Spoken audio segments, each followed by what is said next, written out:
Good evening and welcome back. Tonight, we're looking at the stories behind the zodiac signs of Capricorn, Aquarius, and Pisces. Where did these signs come from, and why have people connected them to personality, destiny, and the rhythms of time for thousands of years? What do their symbols mean, and how did ancient cultures imagine the sea goat, the water bearer, and the two fish swimming together? We'll explore the myths connected to each sign, the gods and legends that shaped them, and the way people through history interpreted their meaning in the sky. From Greek stories and Babylonian records to modern astrology, these signs carry centuries of beliefs, hopes, and questions about who we are and how we fit into the world. As always, I'd love to know, where in the world are you listening from, and what time is it for you? Whether you're here to unwind, fall asleep, or simply enjoy old stories, I'm glad you're with me. Now, let's begin.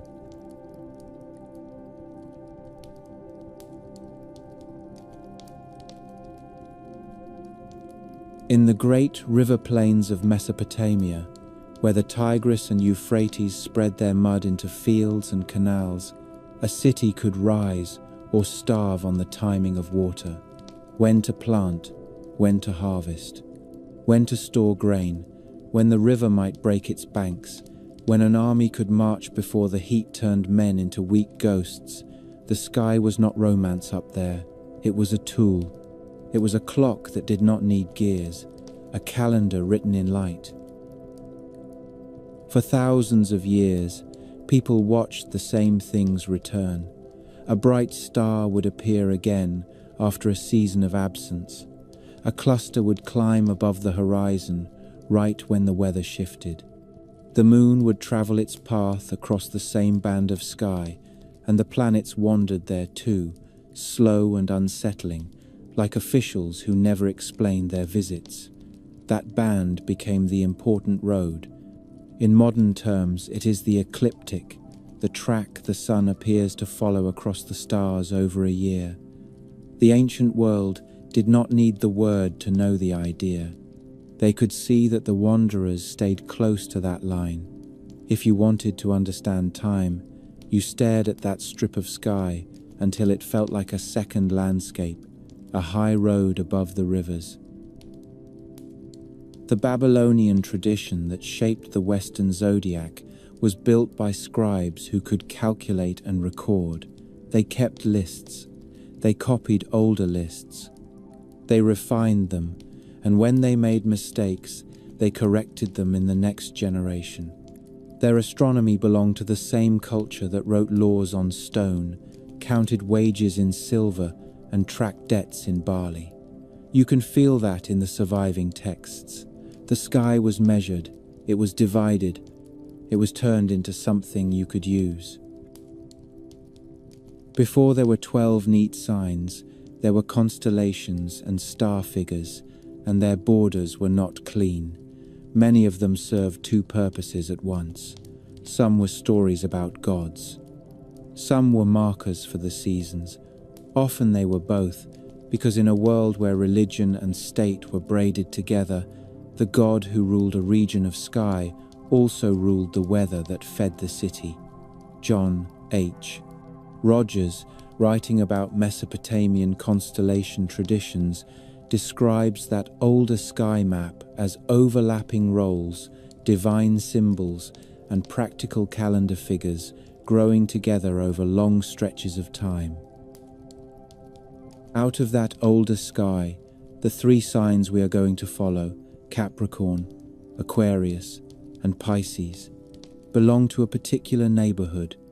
Even today, astronomers call it the sea, a stretch of the sky filled with water-themed constellations.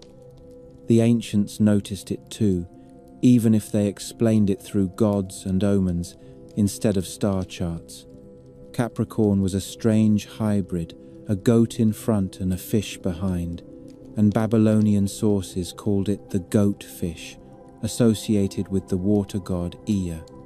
Aquarius was pictured as a figure pouring out an overflowing vase, again tied to Ea, and Babylonian catalogues identified Aquarius as Gu-La, the Great One, representing the god himself holding that vase.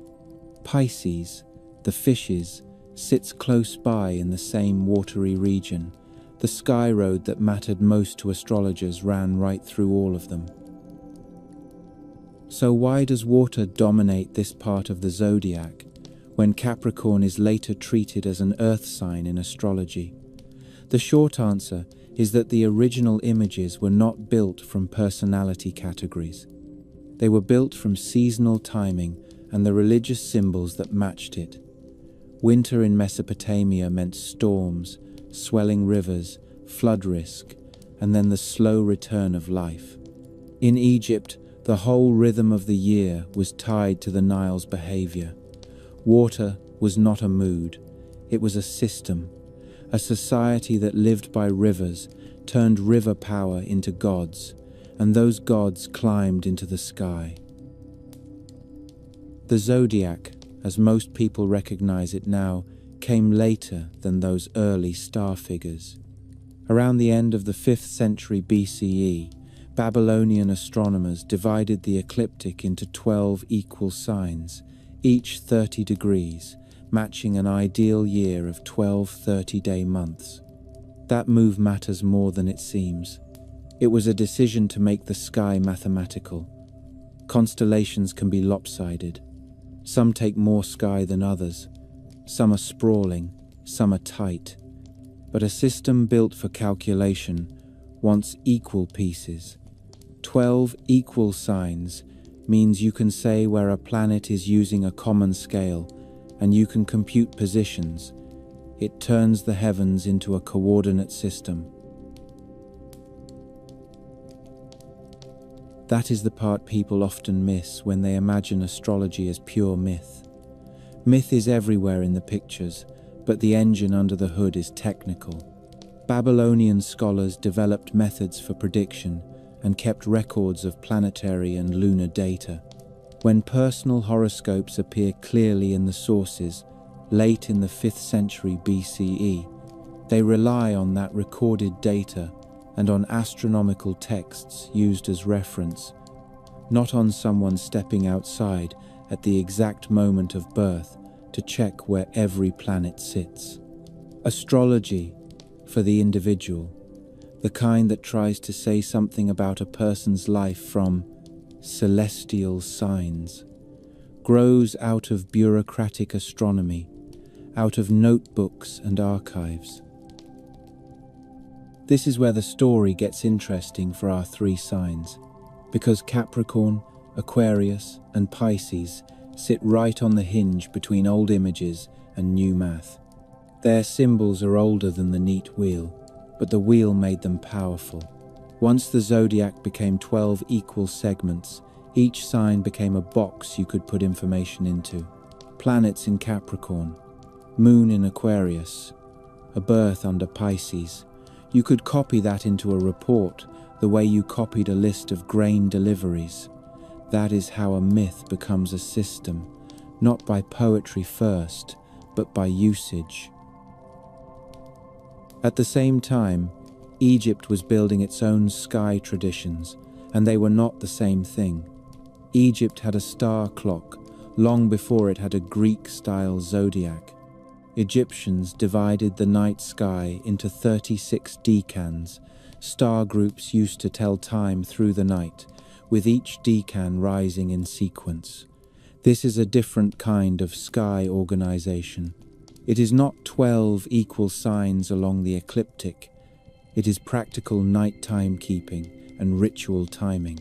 You can picture a priest or a temple astronomer in a tomb ceiling painting the decans as a guide for the hours, because the afterlife was imagined as a journey through a cosmic landscape that needed navigation.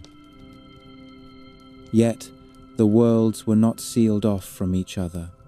Trade moved, empires moved, people were conquered, deported, resettled.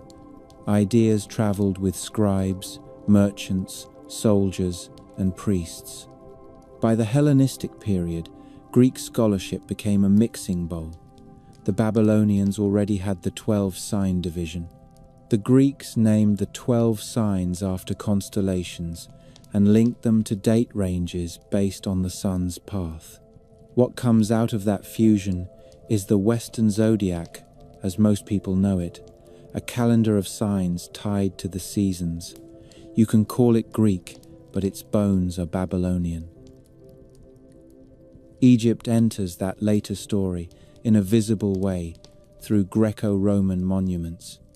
The famous zodiac at Dendera, carved on the ceiling of a chapel at the Temple of Hathor, is dated around the late Ptolemaic period, and studies of its depicted sky have been used to argue for dates around 50 BCE.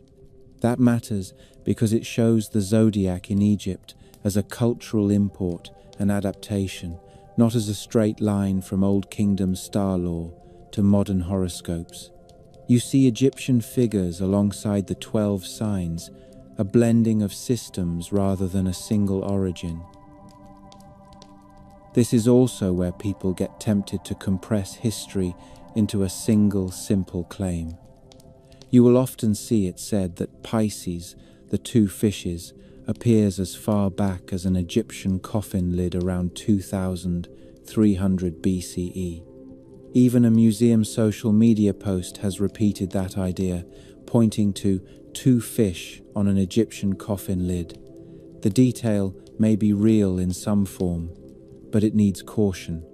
A pair of fish on a coffin lid does not automatically mean the 12-sign zodiac existed in Egypt at that time. Egypt had rich symbolism and stellar religion long before it had Greek-style zodiac wheels. A fish motif can be an ancestor, an echo, or simply a different symbol that later writers retrofitted into the zodiac story. The safer point, the point scholars keep coming back to, is that the 12 equal sign system takes shape in Babylonia in the late 5th century BCE, and then spreads and transforms as it moves through Greek and Roman culture. So when we say the zodiac in this story, we are talking about several layers stacked on top of each other. At the bottom are very old star figures, created in many places for many reasons. People saw a goat with a fish tail. People saw a man with water. People saw fish in a dark patch of sky. These pictures gave meaning and memory to the stars. Above that sits the Babylonian breakthrough, turning the sky road into a 12-part measuring system. This is the moment the zodiac becomes a grid, and grid systems spread because they work. They let you compare data. They let you predict.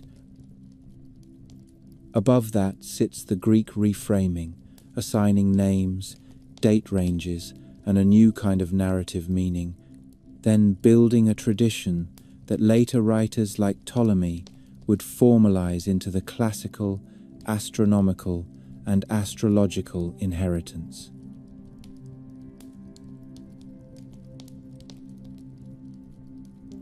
Above that sits the Roman and later world, where these signs become part of art, politics, and personal identity.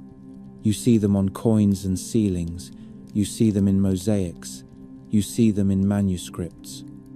You see them surviving into the modern era, long after the people who invented them are gone.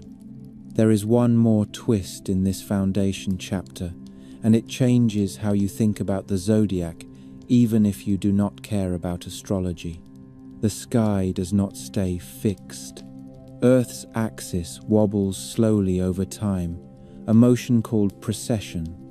Because of it, the positions of the constellations relative to the seasons shift over centuries. In the ancient world, the sign called Aries roughly aligned with the constellation Aries at the spring equinox. Over long time spans, that alignment drifts. That is one reason modern astronomy and modern astrology do not match cleanly, and why the signs today are more symbolic than astronomically exact. Ancient astrologers did not know the full mechanics in the modern sense, but they noticed change. They had to, because their craft depended on long records. If your system says a certain heliacal rising should happen on a certain kind of day, and it keeps arriving a little off, you either adjust your calendar, or you argue with the sky, or you reinterpret the omen. Mesopotamian astronomy became strong because it was willing to compute and correct. That habit of correction is the hidden spine behind the myths. Now bring this back to Capricorn, Aquarius, and Pisces. In the schematic zodiac, Capricorn marks the start of the winter portion. Aquarius follows. Pisces closes the cycle before the spring renewal. That is not a personality journey at first. It is a seasonal arc. It is the hard time of cold and flood risk, turning, step by step, toward the return of light. The images make sense in that context. The sea-goat belongs to the waters and the land, an animal that can endure the rough boundary where elements meet. The water-bearer paws. The fishes swim together in the deep, bound by a cord in later symbolism, a reminder that life is tied to forces you cannot see. There is a reason the Babylonians linked Capricorn and Aquarius to Ea. Ea, also known by the Sumerian name Enki, is a god of the watery deep, of wisdom, of the fresh subterranean waters that feed rivers and wells. When you read the iconography, you see vases spilling streams, you see fish and reeds, you see the idea that water is knowledge because it sustains everything. Aquarius, in Babylonian catalogues, represents Ea holding an overflowing vase. Capricorn, the goat fish, is the emblem of Ea in the same tradition. That pairing is not an accident. It is a theological map of the sky. The same Berio study that traces Egyptian constellation identifications notes something else that is useful here. In Egyptian Deccan lists, there is a phrase translated as "under the tail of the goat," using hieroglyphs that combine a fishtail sign with a goat sign, hinting at how a fish-tailed goat image could exist in Egyptian sky lore as well. This kind of detail is what makes the ancient world feel real. People were not working from one source. They were looking up from different rivers and building systems that sometimes rhyme with each other, sometimes collide, sometimes merge. So when later Greeks tell a story about Pan leaping into a river and becoming half fish to escape Typhon, they are doing what cultures always do. They take an old star picture and give it a new story in their own language. When later writers link Aquarius to a flood survivor or a divine cupbearer, they are doing the same thing with a vase pouring water, translating a Mesopotamian god image into a Greek narrative. The history of the zodiac is full of those translations. You can almost track the roots of empire and scholarship in the way the symbols change. In Babylonia, Aquarius is Ea, a god, an overflowing vase, the power of flood that can destroy and renew. In Egypt, the water-bearer becomes tied to the annual Nile flood in later interpretations, because that is the central fact of Egyptian life. In Greek and Roman worlds, the water-bearer becomes a mythic figure, and the zodiac becomes personal destiny.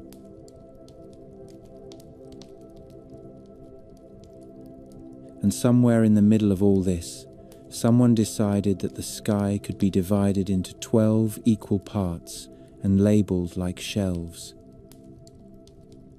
That decision created the stage for everything that follows in our story.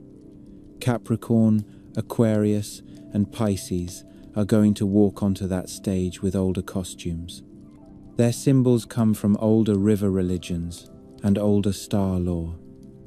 The Babylonian system gives those symbols a permanent position in the year, Then Greek and Roman storytelling gives them faces and names that still survive. The earliest images we can point to for Capricorn are ancient and stubbornly consistent. A sea-goat appears in Mesopotamian tradition, and the constellation Capricornus has been represented as a goatfish since at least the Middle Bronze Age, with the Babylonian name Mulsua, Mash, the goatfish, tied to Ea. That is the creature we will follow next, because once you see a goat wearing the ocean as a tail, you want to know who dared to invent it and what they thought it meant.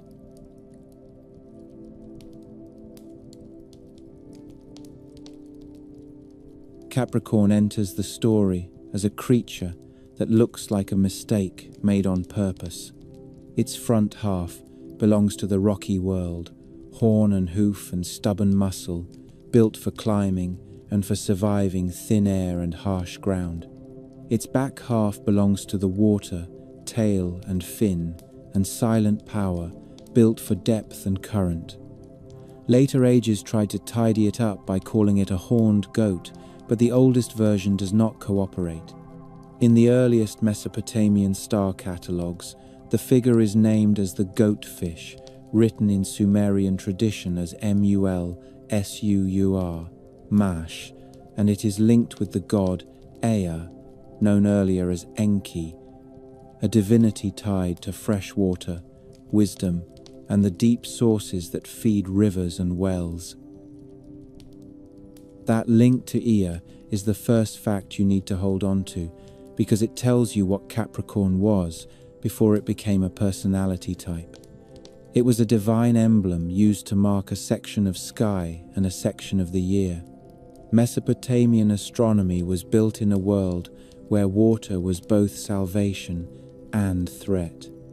In southern Mesopotamia, cities grew in a flat land that could not survive without canals. Rivers did not behave like polite borders. They shifted, flooded, abandoned channels, returned in a different mood. A god of water was not just a poetic idea, he was a political fact. Enki or Ea was the one you thanked when the fields drank, and the one you feared when the banks failed.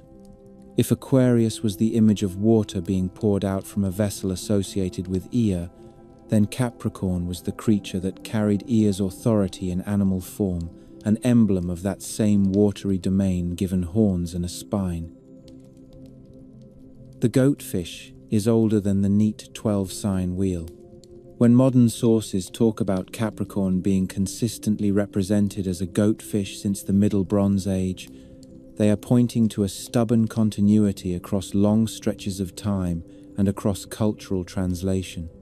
Babylonia did not invent the stars, but it did preserve their names and their images with remarkable discipline. Clay tablets could last, lists could be copied. A symbol that mattered to temple scholarship could survive wars and dynasties.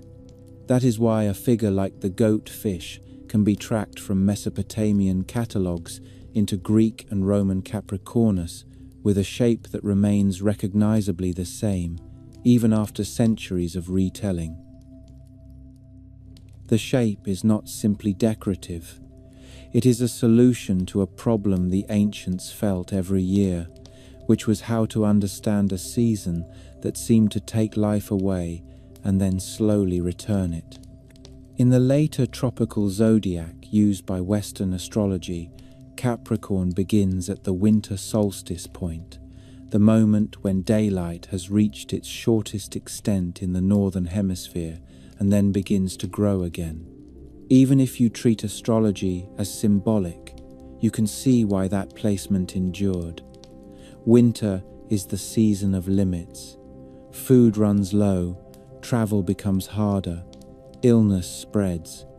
The social world contracts into indoor spaces and close company. A sign placed at that threshold naturally gathers meanings about endurance, planning, and survival, because those are the real skills winter demands. The association of Capricorn with Saturn in later astrology fits the same logic, since Saturn, in classical astrological tradition, is tied to boundaries, time, discipline, and the slow work of building what lasts. But if you stay with the oldest image, Capricorn does not look like a winter animal. A goat is plausible, a goat fish is not. That oddness is the clue that the image is not a naturalist observation, but a religious and astronomical sign. The goatfish belongs to the watery world of Ea, and the sea aspect of it makes sense in a Mesopotamian setting where the divine waters were imagined not only as rivers but as the deep, the subterranean fresh water, the sources beneath the earth that fed life. A creature that is half goat and half fish expresses a union of domains. It can climb the land and it can move through the deep. It bridges the frontier where a human settlement tries to tame a river. The Greeks inherited the image, but they did not inherit the same god. When Greek writers and astronomers encountered the Babylonian constellations, they translated them into their own stories. The goatfish became Capricornus, and Greek language offered an older name for it as Aigokeros, meaning goat-horned, a name that sits behind the Latin Capricornus, built from caper for goat and cornu for horn. Even the word itself tells you that one part of the creature, the goat part, was easier for the Greeks and Romans to domesticate in their imagination than the fishtail. They could make sense of horns. Horns were familiar in their myths. A fishtail attached to a goat was stranger, so it became a mythic explanation waiting to happen.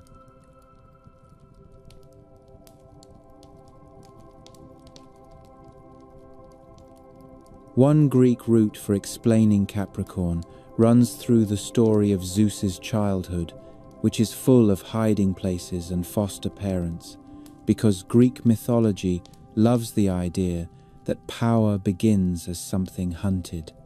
In one version, Zeus is raised and protected by Amalthea, often described as a goat, sometimes as a nymph who owns a goat, depending on the tradition. Amalthea becomes a symbol of nurture and abundance, and her horn becomes the cornucopia, the horn of plenty, a magical object that produces food without end. Later writers connect this goat and horn imagery to Capricornus, because a horned goat in the sky invites the mind to link it to the most famous divine goat in Greek myth. The cornucopia itself is an old and flexible symbol, appearing across Greek and Roman art as a sign of prosperity and good fortune, and it pairs neatly with an image of a horned creature whose season is tied to the turning of the year. Another Greek root is rougher and more dramatic, and it is the one that explains the fishtail directly. In that tradition, Capricornus is connected to Pan, the goat-legged god of wild places, music, and sudden fear. Pan is not a comfortable god. He is the sound of a twig snapping when you are alone. He is laughter you cannot locate. He belongs to edges, to uncultivated land, to places where civilization thins out. In the myth, a monster named Typhon attacks the gods. Typhon is a chaos figure, too huge and violent for easy description, a creature born from ancient forces that do not respect Olympian order.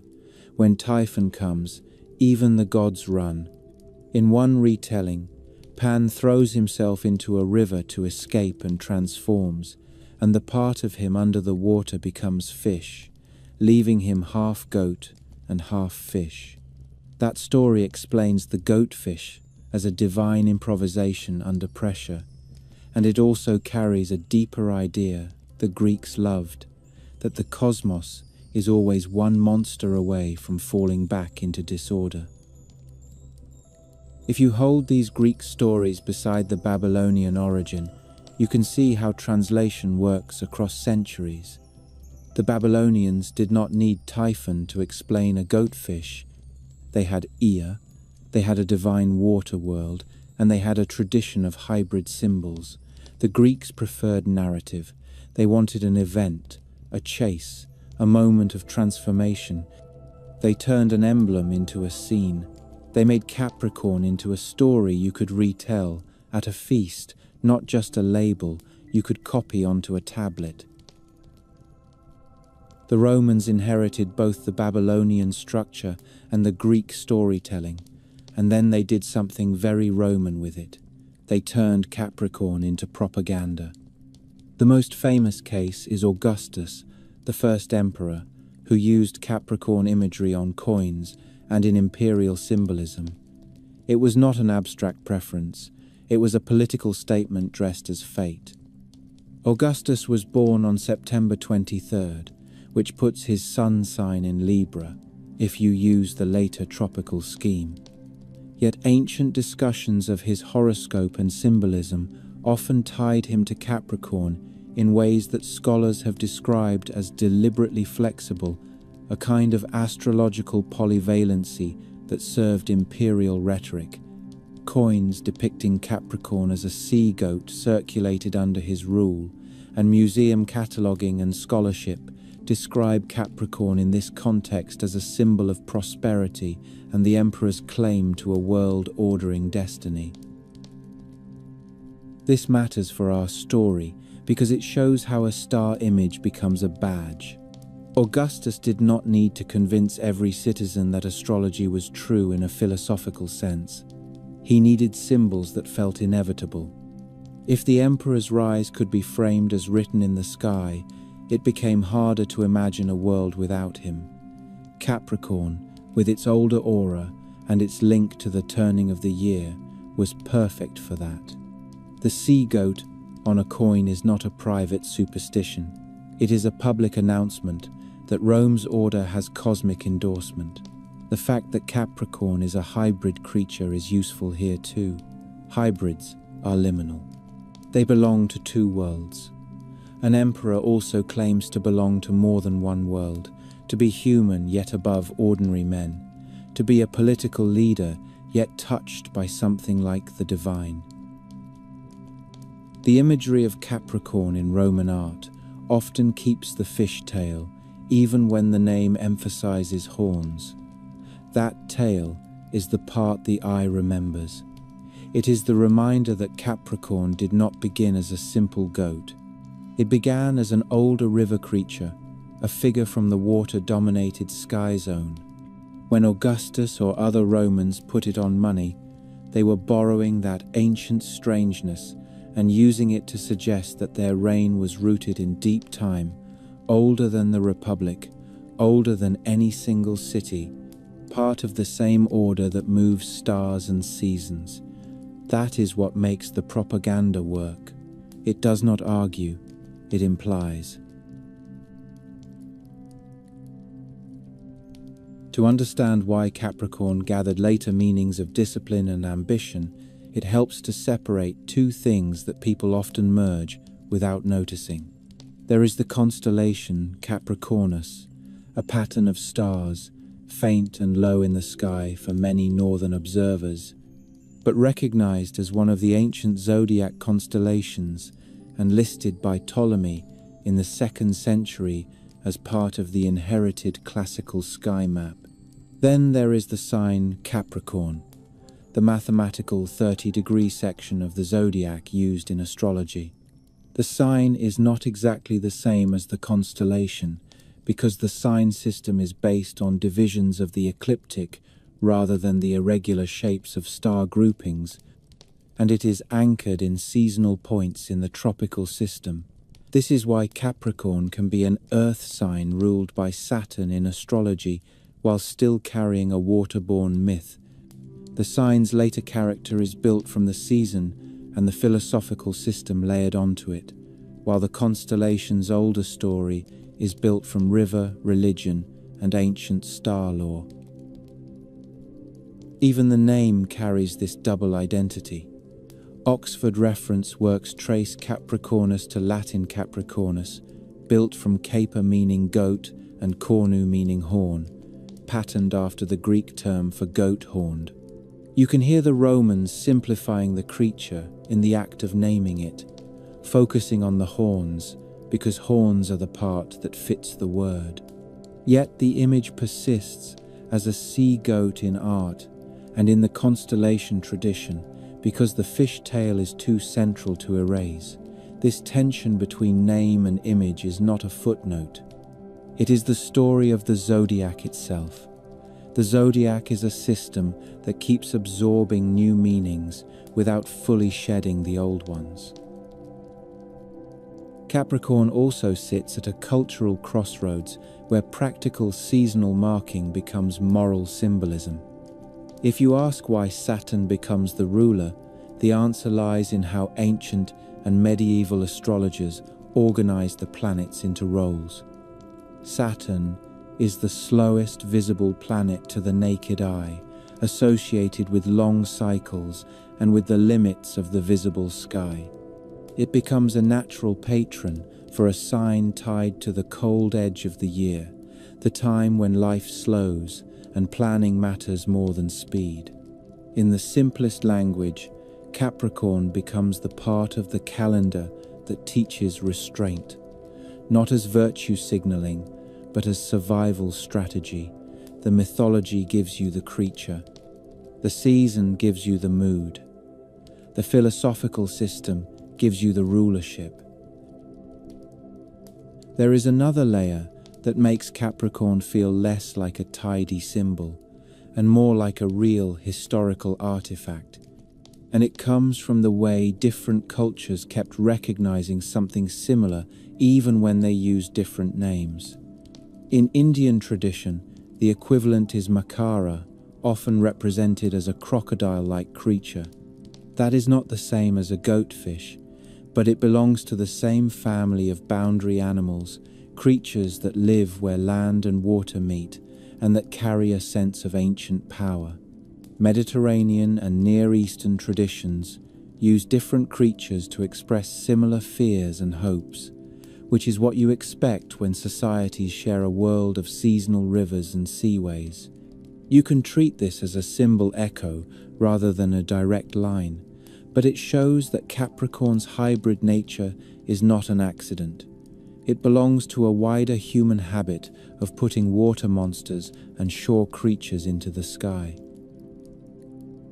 By the time astrology becomes popular as a personal practice in the Hellenistic and Roman worlds, Capricorn can be read in multiple registers at once. A learned reader might remember that the goatfish is sacred to Ea in the old Mesopotamian sky catalogues. A Greek storyteller might recall Pan's desperate dive to escape Typhon. A Roman citizen might see the sea goat on a coin and think of Augustus and stability and prosperity. And an astrologer might say Saturn rules Capricorn and talk about duty, time, structure, and the long climb toward achievement. All of these meanings can coexist because none of them fully replaces the others. Capricorn becomes a container. The goatfish endures, and each age pours its own concerns into it. What stays consistent across all versions is the sense that Capricorn belongs to threshold moments. It is a creature of thresholds, half one thing, half another. It is a sign anchored to a threshold in the year, the solstice turning point. It is also a political threshold in Roman usage, the shift from republic chaos to imperial order, framed as destiny. If you want a single reason Capricorn lasted, it is that thresholds are where people need stories most. When time turns, when regimes change, when the river rises, when a winter begins, a society reaches for a symbol that says this is part of a bigger pattern, and you can survive it if you recognize the pattern.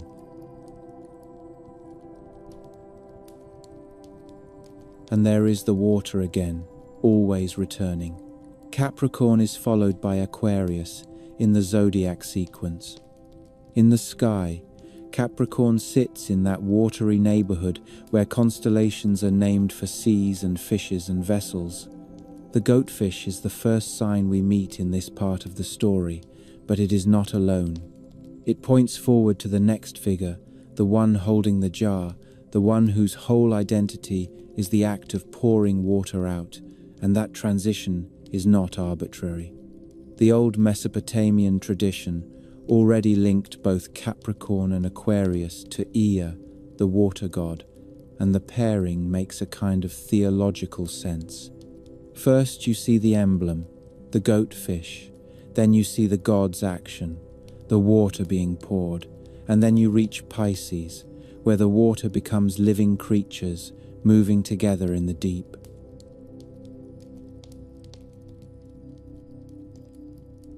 Aquarius is easier to recognize than Capricorn.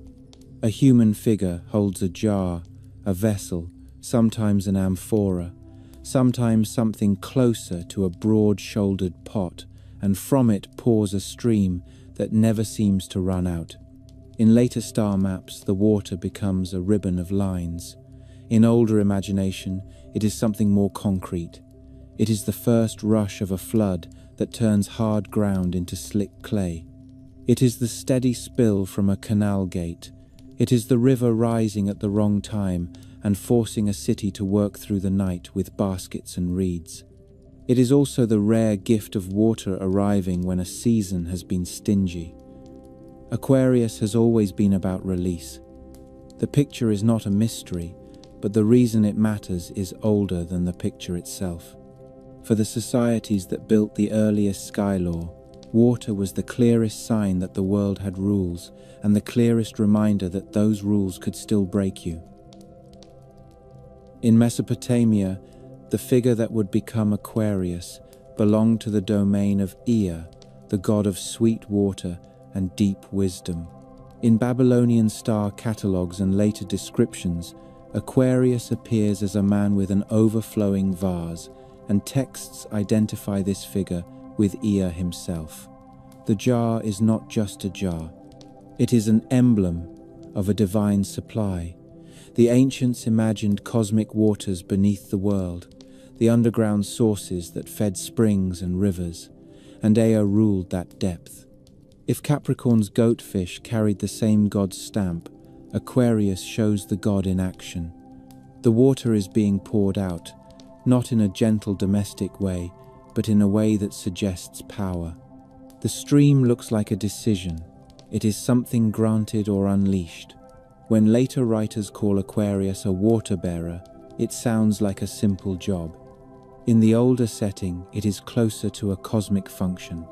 The one who pours controls whether the fields live, whether the marshes expand, whether the river behaves, whether the city can plan its year or must improvise. This is the kind of symbol that survives translation because the need behind it never goes away. Across the ancient Near East, water and rule were tied together. Whoever controlled irrigation controlled hunger. Whoever controlled hunger controlled labor, tax, and stability.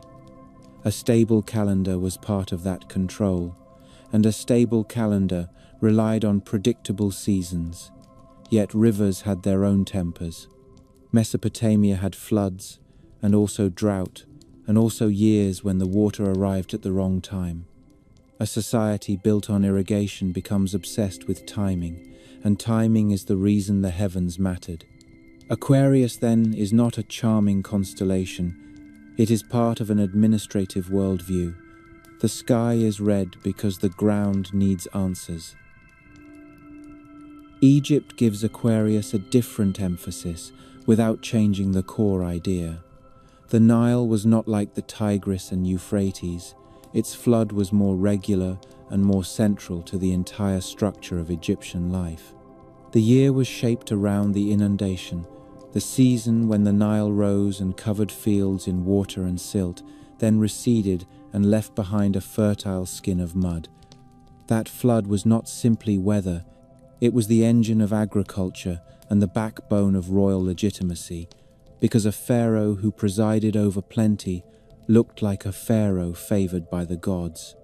When later tradition ties Aquarius to the rising of the Nile, it is describing the same deep link between the water-bearer and the survival of a civilization.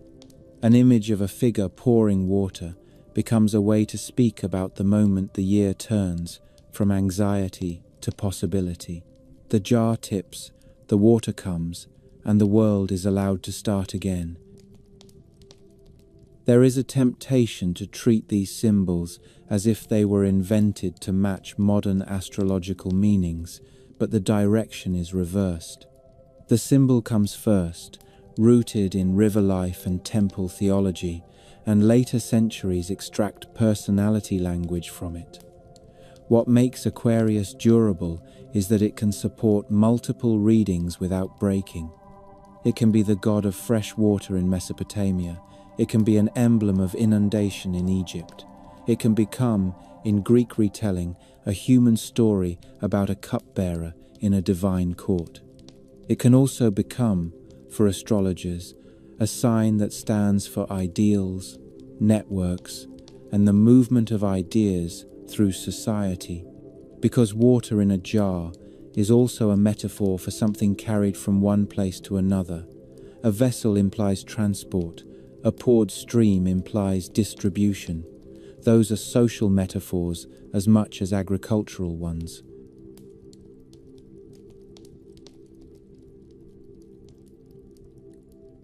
When Greek writers and astronomers absorbed the zodiac system and began attaching their own myths to the signs, Aquarius attracted stories that fit its shape, and Greek myth tends to favor stories that include a clear event, a named person, and a dramatic change of status. One candidate was Deucalion, the flood survivor, a figure who belongs to the Greek tradition of world reset myths. In that story, a great flood wipes out humanity, and Deucalion and Pyrrha survive by building a chest or boat and riding the waters until they reach land again. Afterward, they repopulate the world in a strange and memorable way by casting stones behind them that become people. That method of creation sounds odd in modern ears, but the point of the story is recognizable. Flood is a divine correction. Survival is a kind of favor. Afterward, life returns by a ritual that feels like law rather than romance. The flood story fits Aquarius because Aquarius is already a sign of water released on a large scale. It turns a sky symbol back into a moral narrative. The water-bearer becomes a reminder that the gods can clean the slate, and that human life continues because someone endured the water and found a shore. But the story that became most closely tied to Aquarius in later classical tradition is the story of Ganymede, because it uses the jar in a way that is both intimate and political. Ganymede is a Trojan youth, described as exceptionally beautiful. Zeus sees him and decides he wants him in Olympus. In many versions, Zeus takes the form of an eagle and carries him away. In Olympus, Ganymede becomes the cupbearer of the gods, serving nectar or wine, the drink of immortality. This is not a gentle story. It is about power and seizure. It is also about elevation. A mortal becomes a servant in the divine court, which is a kind of promotion and a kind of captivity at once. For a society that lived with clear hierarchies, that paradox made sense. You could be honored and trapped in the same breath. A cupbearer is not a king, but he stands close enough to power that he shares in its glow. Aquarius, in this interpretation, is not just water, it is service. It is the handling of sacred liquid. It is being entrusted with what keeps a system alive, whether that system is the fields or the gods.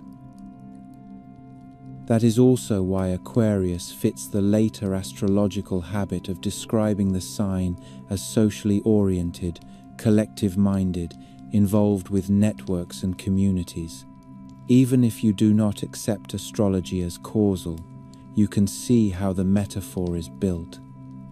A cupbearer does not drink alone. He serves a group. He moves through a gathering.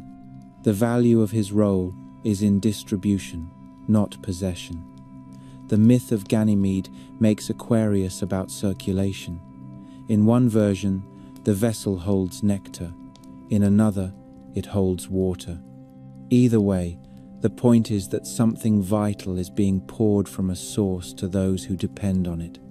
It is easy to see how later astrologers turned that into a personality language about sharing knowledge, spreading ideas, and thinking beyond the self.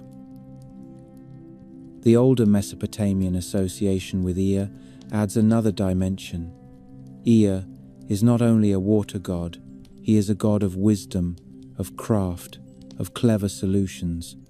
That matters because it gives Aquarius an intellectual undertone, long before modern astrology decided Aquarius should be the sign of innovation. In myths about Ea or Enki, he often acts through planning rather than brute force. He uses rules, secrets, and precise actions. If Aquarius is Ea holding an overflowing vase, then the water is not only nourishment, it is also knowledge poured into the world. In that reading, Aquarius becomes an image of transmission. You do not need modern psychology to get there. You only need to recognize that in many ancient traditions, water and wisdom are linked because both are life-giving and both can be hidden and both can flood. There is also a reason Aquarius feels connected to public life in later centuries, and it has to do with calendars. In the system of 12 signs, Aquarius sits in the deep winter segment after Capricorn and before Pisces. It is a time when the year is still harsh, but the light has begun to return. If Capricorn feels like survival and endurance, Aquarius feels like the first planning for what comes next. In agricultural societies, there is a season for labor and a season for preparation. Winter does not stop thinking. It concentrates it. People talk more because they are inside more. They repair tools. They argue. They plan marriages, agreements, and the next year's strategy. A sign that sits in that slot can gather meanings about the mind and the group, even if its original image was simply water. The calendar itself becomes a generator of symbolism.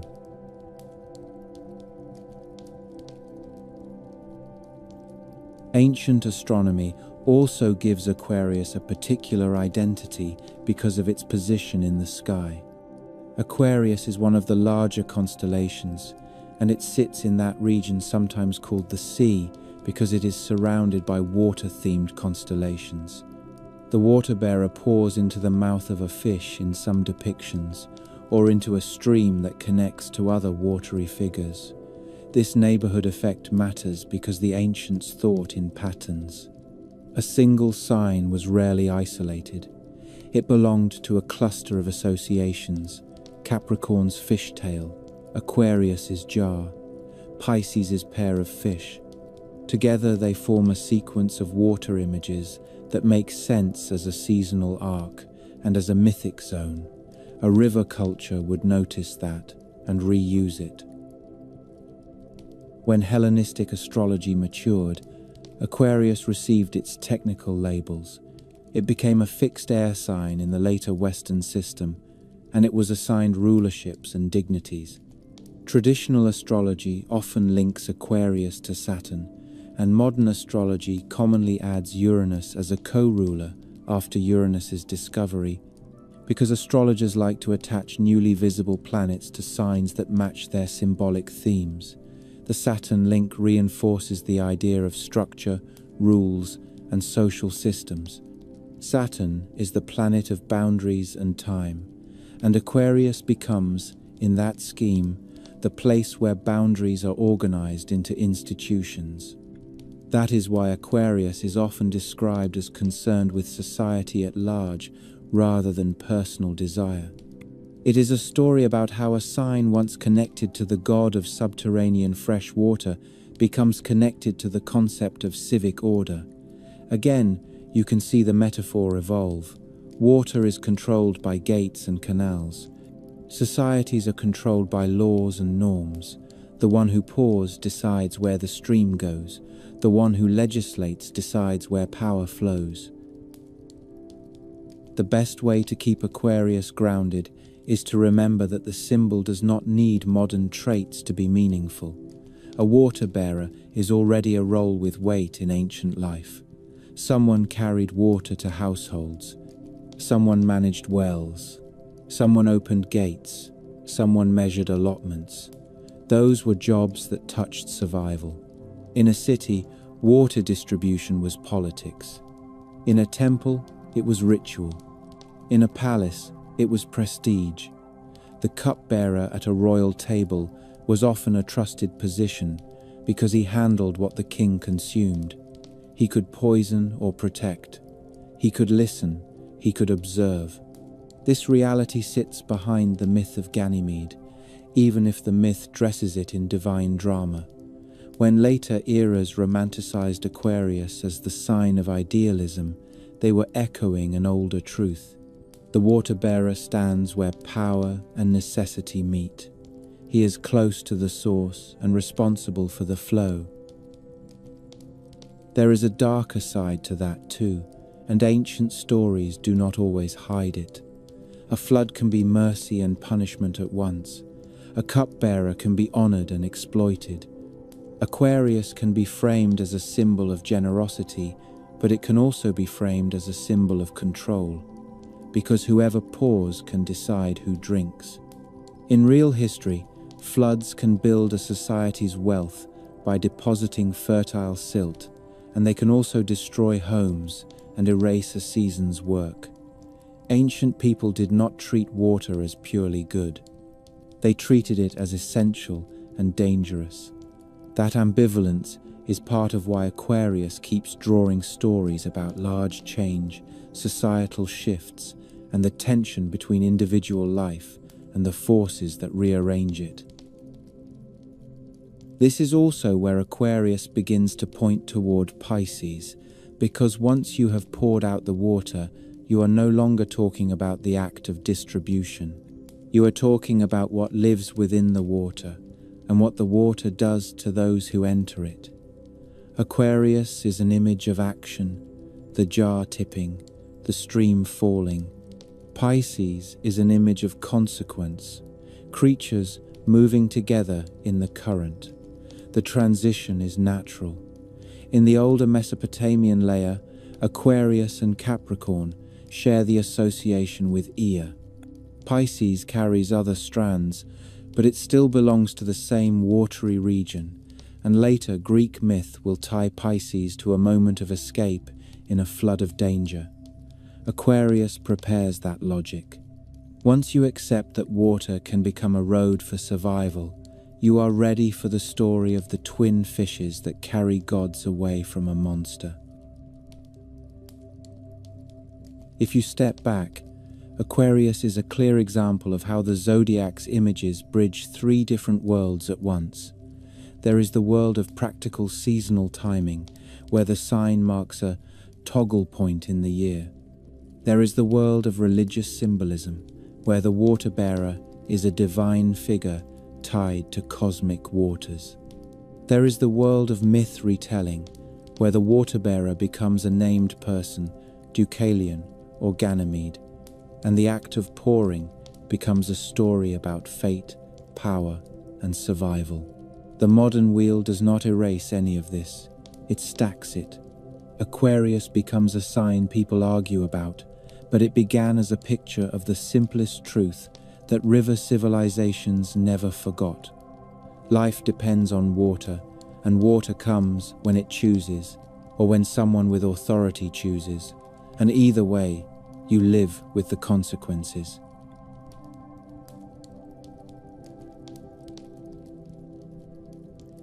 By the time you reach Pisces, the zodiac's water stops being something poured from a jar and becomes something that can carry life. Aquarius is an act. A vessel tips. A stream falls. Pisces is what happens next. Two fish appear where you expect a single creature. They move as a pair, bound together by a cord, swimming in opposite directions, as if each is pulled by a different current. That cord is the detail people remember. It turns a simple sea image into a claim about danger and loyalty. The fish are not just in water. They are in trouble, and the trouble is big enough to justify a constellation. If you trace Pisces backward through the texts, you find layers, like silt on a riverbank. The Greco-Roman stories are the ones most people hear first, but those stories sit on top of older Near Eastern star lore. Pisces did not begin as a sentimental image. It began as a piece of sky that mattered for the calendar, and for the same reason Capricorn and Aquarius mattered. The sun and planets pass through this region. A culture that builds meaning around that celestial road will name the figures along it, then keep refining those names until they become a system. In the oldest stratum we can point to with confidence, Pisces is connected to Babylonian constellation material. What later becomes the Western Pisces appears to be assembled from earlier Babylonian figures, including one called the Great Swallow and another figure identified as Anunitum, Lady of Heaven. This is not yet a clean two-fish image as most people picture it today. It is a composition that becomes Pisces over time as different traditions compress and rearrange what they inherited. Within 1st millennium BCE Babylonian records, there is also a term that translates as the fish cord or ribbon, a clue that the cord motif, the binding line between creatures, was already present as part of the constellation's identity long before Greek poets gave it a clean myth.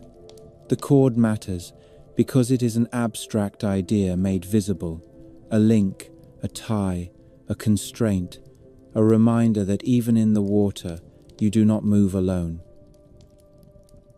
That is the Near Eastern foundation. When Greek and Roman writers later tell you why Pisces is in the sky, they reach for a story that explains both the fish and the cord, and they choose a crisis. The crisis is Typhon. Typhon belongs to the category of monster that exists to remind the audience that order is never guaranteed. In Greek myth, he is not a local threat or a clever villain. He is something like a natural disaster given a body. His origins shift from source to source, but the function stays stable. Typhon arrives when the Olympian order is still young enough to be tested, and he pushes the gods into flight. This is the same pressure that produced Capricorn in one familiar version, where Pan leaps into the river and becomes a goatfish. Typhon is the common enemy that ties together the water signs in this part of the zodiac, because Typhon forces gods to use water as an escape route.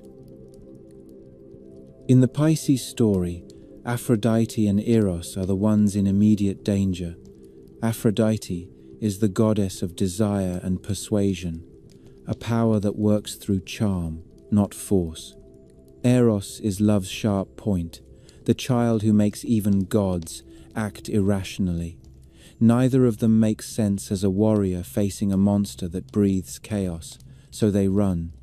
The setting is often Syria or the Euphrates in the Greco-Roman telling, a geographic detail that is easy to overlook and worth taking seriously. The myth places Greek deities in Near Eastern landscape.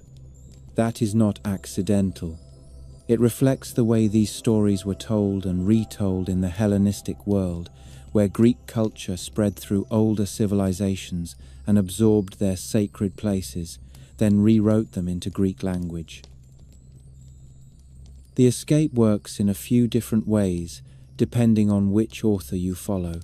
In one line of telling, Aphrodite and Eros transform into fish and swim away. In another, two fish appear to rescue them, carrying them on their backs through the current and out of danger.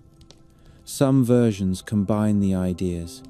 They leap into the river, they become fish, they tie themselves together so they will not be separated, and they survive.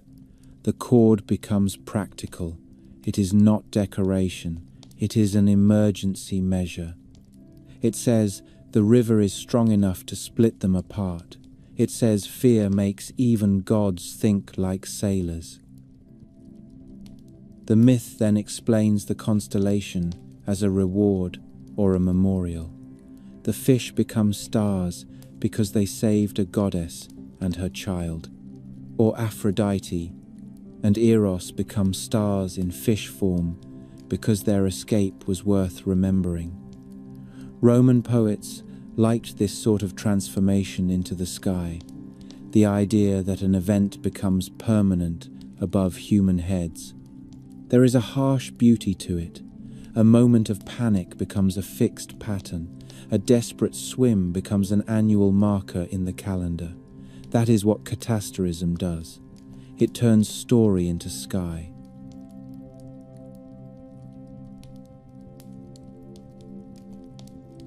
If you read the Roman side of the tradition, you find hints that the story was not treated as minor. Manilius, writing his Astronomica in the early Roman imperial period, includes Pisces among the signs and treats the zodiac as a serious framework for understanding fate and character. He echoes the idea that Venus owed her safety to the fish. That line became one of the little hooks later writers repeat, not because it is the most poetic sentence ever written, but because it nails the point. The fish are not symbols of fertility in that moment. They are lifeboats. The other major Pisces origin story is Stranger, and it exposes another seam where Greek myth intersects Near Eastern cult. In this version, an egg falls into the Euphrates. Fish roll it to the shore. Doves sit on it until it hatches, and out comes Aphrodite, then called the Syrian goddess. The fish are rewarded by becoming a constellation. If you hear this and think it sounds less like Greek myth and more like a local tale grafted onto Greek names, you are hearing correctly. The Syrian goddess is often linked by later writers to Atargatis, also called Derceto in Greek sources, a powerful fertility and water-associated deity worshipped in parts of Syria. In some accounts, she is connected with fish and with a taboo against eating fish, and stories about her drowning or transforming help explain why fish became sacred in her cult. When Greek and Roman authors tried to interpret the religions of Syria through their own myth language, they often equated local goddesses with Aphrodite or Hera, and that interpretive habit opened the door for hybrid stories. An egg in a river, fish and doves tending it, a goddess emerging. This feels like myth from a place where water and fertility are the central facts, then translated for an audience that already knows the name Aphrodite. This matters because it shows Pisces as more than a single Greek rescue story. Pisces is a crossroads constellation. It absorbs myth lines from Mesopotamia, Syria, Greece, and Rome. It carries the smell of trade routes and conquest. It is the zodiac sign that most clearly keeps the Euphrates in the picture, even after the zodiac is framed as a Greek system. When a myth insists on naming the Euphrates, it is keeping a memory of origin alive. It is admitting, even if indirectly, that the fish story belongs to an older river world. Now look at the symbol again with that in mind. Two fish bound together. That is not the obvious way to draw fish. If the point was simply abundance, you might draw a net full of fish, or fish multiplying. If the point were fertility, you might draw a single fish in spawning season. Two fish tied together suggests constraint. It suggests conflict and balance. In later astrological interpretation, Pisces becomes a sign associated with duality, with being pulled between worlds, with imagination and escape, with empathy and overwhelm. People often treat that as modern psychology pasted onto an old sign. In fact, the duality is already sitting there in the cord and in the direction the fish swim. The image itself argues that the Piscean condition is not straightforward, it is movement under tension.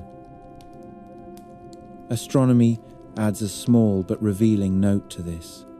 In classical descriptions of the constellation, there is emphasis on the joining point of the cords, the knot that connects the two fish. Later star atlases gave that knot a star. Ptolemy, describing Pisces in the Almagest, notes the point where the cords are knotted.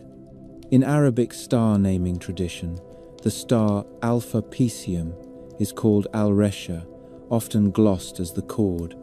This is what makes Pisces feel tactile. It is not just fish floating in space. It is fish tethered by a visible line, pinned together by a knot that can be located on a chart.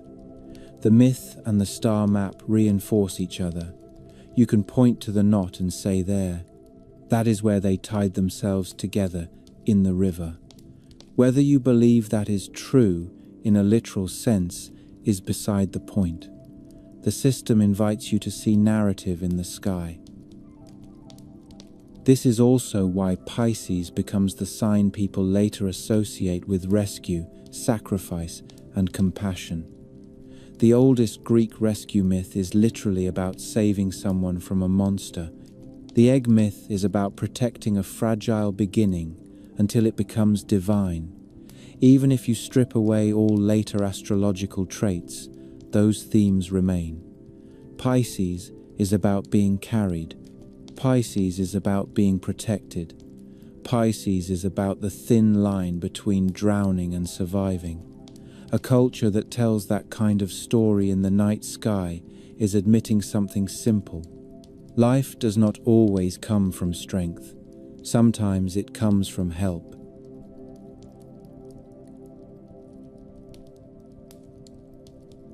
There is another way to read Pisces that becomes clear when you set it beside Capricorn and Aquarius. Capricorn is the hybrid that survives a catastrophe by changing shape. Aquarius is the figure who controls the flow, who pours out what the world depends on. Pisces is what you get when water becomes the stage for salvation, but salvation is not free. The two fish must be tied together because separation means death. In that single detail, Pisces becomes less dreamy and more hard-edged than its modern reputation. It is not a sign that says everything is gentle. It is a sign that says the current is strong and you will lose people if you do not hold on.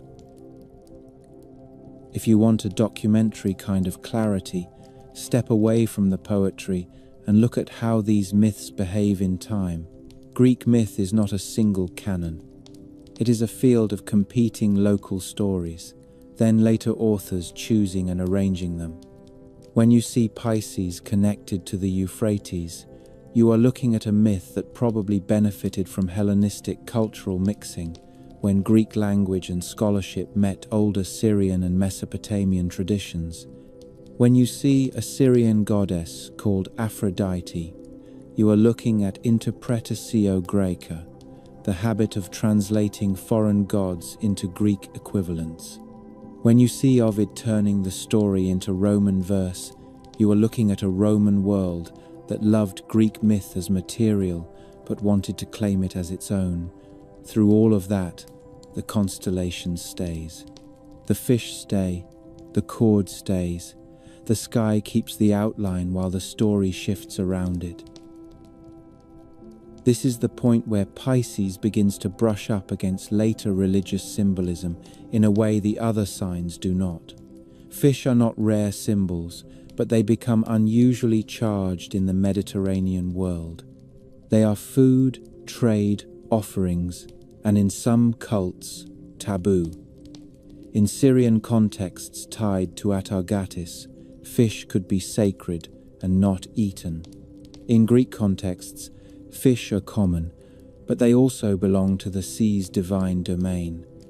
In Roman contexts, fish are ordinary and luxurious depending on the species. Then Christianity arrives inside the Roman Empire and takes fish into a new symbolic life through Greek wordplay and sacramental imagery. That later story belongs more fully in the next stage of our outline, when we talk about how interpretations change over centuries, but it is already waiting here in Pisces. A constellation of fish is a ready-made canvas for a culture that wants a sign of belonging and survival. Pisces also carries an older echo that is easy to miss if you only read Greco-Roman sources. Mesopotamian religion and myth often use watery images for boundaries between worlds. The deep is where wisdom and danger coexist.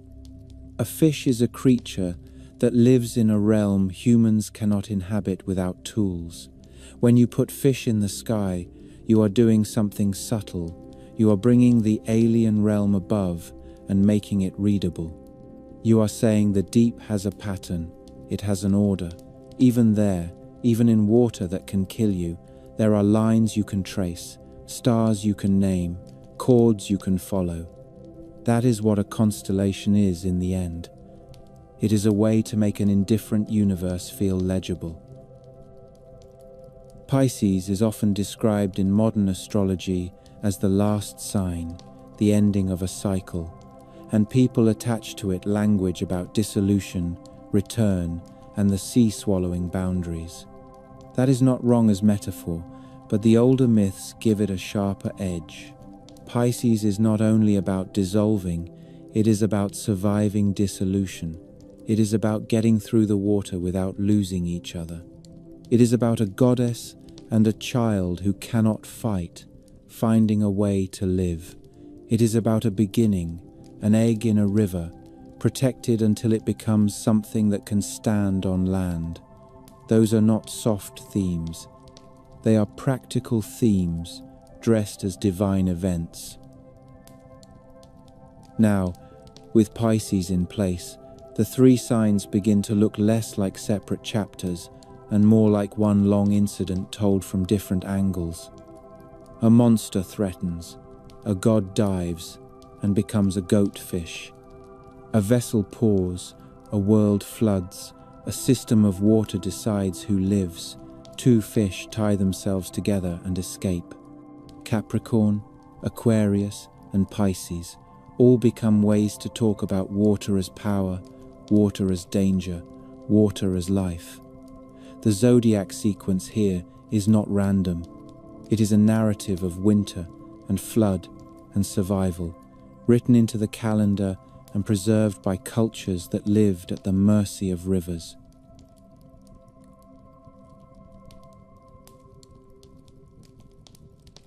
Typhon is the hinge that makes these three signs feel like one continuous story instead of three separate pictures pasted onto a wheel. If Capricorn is the moment a god grows a fishtail to survive, and Pisces is the moment a goddess and her child are carried through a river by living creatures, then Typhon is the pressure that forces those choices. He is the reason the water matters. Without Typhon, Capricorn could stay a strange emblem of the deep, and Pisces could stay two fish tied together for reasons nobody remembers. With Typhon in the background, the symbols sharpen into something closer to a record of how the ancient mind understood catastrophe. A monster comes, order breaks, and the gods themselves must run, improvise, and cling to each other the way people do. Greek myth uses Typhon as a stress test for the Olympian world.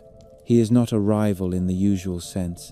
He is not a king from another city or a god with a competing shrine. He is the kind of thing that arrives from outside the comfortable map. Ancient writers describe him in pieces rather than as a clean portrait, because he is meant to feel too large for clean description. In some versions he has 100 heads, in others he throws mountains, in others he breathes fire, in others he hisses like storms, and the details vary because the role is the constant. Typhon is what happens when the earth stops cooperating. In practical terms, he resembles the worst things a farming society fears: drought, wildfire, earthquake, flood, and war, compressed into one adversary so it can be argued with as if it had a mind. When the gods flee Typhon, the story becomes less about divine power and more about how a culture thinks survival works. A warrior god meets an enemy in open battle. That is one kind of story. A god who runs, changes form, and hides in a river is a different kind. That second kind is the one that connects directly to Capricorn and Pisces. It suggests that survival is not always about strength. It is about choosing the right element. It is about escape routes. It is about knowing where safety lives, even if the safety is temporary. The moment you put gods into a river, you make them relatable without making them small. They still matter because they represent forces, but they also act like beings who can be cornered. Look at the structure of the Capricorn story, as it is often told in later Greek tradition. Pan is not one of the clean, polished Olympians. He is an edge god, a wilderness god, a being of sudden noise and sudden fear, which is why the word panic ends up attached to his name. Pan belongs to the rough places, the high rocks, the caves, the goat paths. He is not the kind of god you expect to see at a formal divine council. In the Typhon crisis, Pan is exactly the kind of figure who would know how to survive, because he lives close to the parts of the world that do not follow human rules. When Typhon comes, Pan does not meet him with speeches. He moves, he dives, he changes. In the version that ties him to Capricorn, Pan enters a river and becomes partly fish. The transformation is practical. Fish is what survives in water, goat is what survives on rock. The hybrid that results is not a fantasy creature created for decoration. It is a survival mechanism made visible. Then look at the Pisces story. Aphrodite is the goddess of attraction and persuasion, a force that shapes alliances, births, and the private lives of kings, but she is not the goddess of direct violence. Eros is small and fast, powerful in consequence, but not in the way a warrior is powerful. In a Typhon crisis, they do not win by strength. They win by not being where the monster's strength can reach them. They use the river, either by transforming into fish themselves or by being carried by fish, and they use a cord so they do not lose each other. That cord is a detail that makes sense in the physical world. Anyone who has watched a flood understands it. Water separates, water pulls, water takes things downstream, and it does not care whether those things are sacred. The myth places gods inside that reality. A cord is what a frightened person would use. It is what a parent would use. It is what a sailor would use. It makes the myth feel as if it has a memory of real disaster inside it.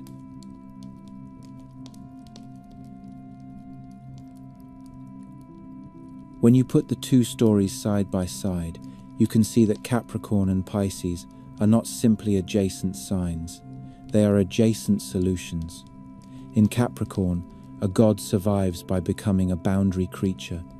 In Pisces, a goddess survives by accepting help and by staying bound to the one she cannot lose. Aquarius sits between them with a different kind of power, the power of water as a controlled force, the one who pours rather than the one who flees. In the Typhon frame, Aquarius becomes the quiet reminder that water can be weapon and rescue, and renewal depending on who holds the jar and where the stream is allowed to go. This is where it helps to think like a historian for a moment and ask why the Greeks reached for water in these stories. Greece is not Mesopotamia. The Greek world has rivers, but it is not built on massive irrigation plains in the same way. Yet Greek myth is full of flood stories. Deucalion survives a flood that resets humanity. Rivers have gods and nymphs. The sea is a major power, and sea storms can erase fleets. Water in Greek imagination is both boundary and pathway. It separates islands, but it also connects them. It is danger, but it is trade. A culture that lives around the sea will develop a deep respect for water's ability to decide outcomes. Put that together with older Near Eastern influences, and you begin to see why typhoon crises often push characters toward rivers and shorelines. In the Eastern Mediterranean, water is the great indifferent force. It can hide you, it can kill you, it can carry you into exile, it can bring strangers to your harbor, it can also bring grain and wealth. It is a natural stage for myths about survival. There is another layer beneath Typhon that is easy to miss if you only read Greek texts. The Eastern Mediterranean is a region where myths travel with merchants, soldiers, and priests. Greek Typhon has cousins and echoes in the storm monster traditions of neighboring cultures. You can hear distant resonance with tales where a younger divine order fights an older chaos force, where thunder and wind and sea must be tamed so a stable world can exist. The details are not identical, and it would be dishonest to say one culture simply copied another, but the family resemblance is clear. Typhon, in that sense, is not merely a Greek invention. He is part of a regional grammar for talking about chaos, and that grammar often uses water as one of its main verbs. When chaos rises, water rises. When order returns, water returns to its channels. This matters because Capricorn and Aquarius already belong to a Mesopotamian water god in their oldest layer. The goatfish is tied to Ea. Aquarius is tied to Ea, pouring waters. When Greek storytellers later graft Typhon onto Capricorn and Pisces, they are unintentionally restoring an older logic that the Greek audience might not have consciously known. In the Babylonian layer, these figures are part of a water theology. In the Greek layer, they become part of a monster escape narrative. The two layers fit because the underlying reality is the same.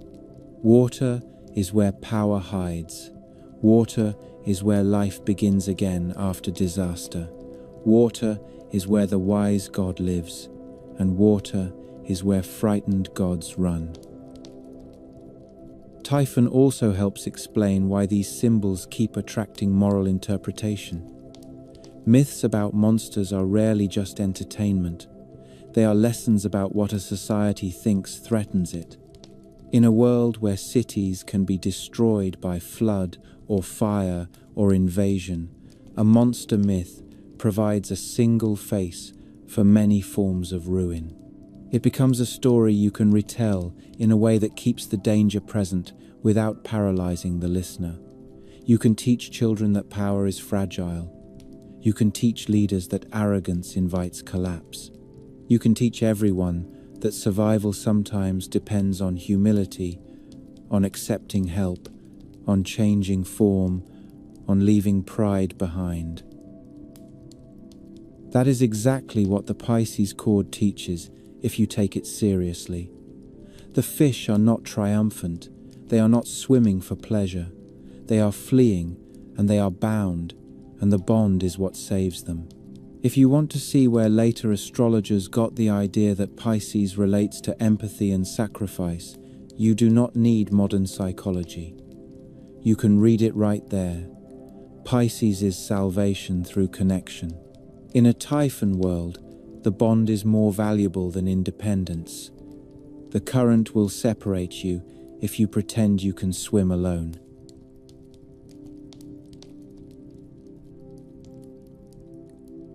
The Capricorn image offers a different lesson. Capricorn is the survival of the adaptable. Pan does not hold his ground. He does not insist on being one thing. He changes. He becomes a boundary creature. There is a cold realism in that. The world does not reward stubbornness in every situation. Sometimes stubbornness is death. Capricorn becomes a sign that later cultures read as endurance, but endurance is not always standing still. Endurance can be the willingness to become something else, to keep moving. That is why the original goatfish image is so powerful. It is not a metaphor of purity, it is a metaphor of compromise with reality. Now bring Aquarius back into this Typhon chapter, and the connection becomes clearer. Aquarius is often presented as the water bearer, a figure with agency. He is not the one pushed into the river. He is the one controlling the release. In myth, this becomes Ganymede serving drink to the gods, a role that depends on trust and proximity to power. In the older Mesopotamian layer, it is the god of subterranean waters and wisdom pouring out the supply that makes civilization possible. Between Capricorn and Pisces, Aquarius is the reminder that water is not only something you flee into, it is also something you manage, store, distribute, and fear. A society that builds canals learns that water is a political substance. A society that tells Typhon stories learns that water is also an emergency substance. Aquarius sits between those truths. This is one of the reasons the watery neighborhood of the sky feels coherent, even when later astrology assigns Aquarius to air and Capricorn to earth. The ancient images are not built from element categories.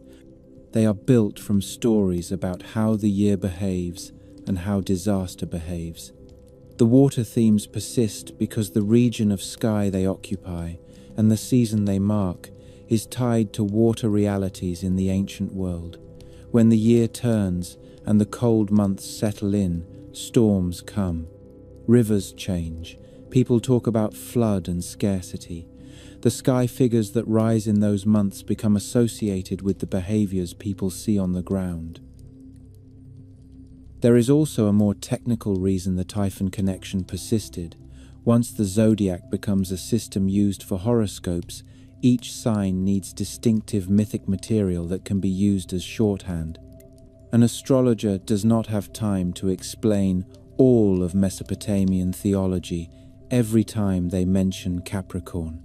They need a story hook. Pan and Typhon provides one. Aphrodite, Eros, and the fish provide another. These hooks are memorable because they are crisis stories. A crisis compresses meaning. A crisis creates an image you can carry. A man becomes a goat fish. A goddess ties herself to her child. The details become symbols that can be repeated in art, in poetry, and eventually in the simple language of modern horoscope columns.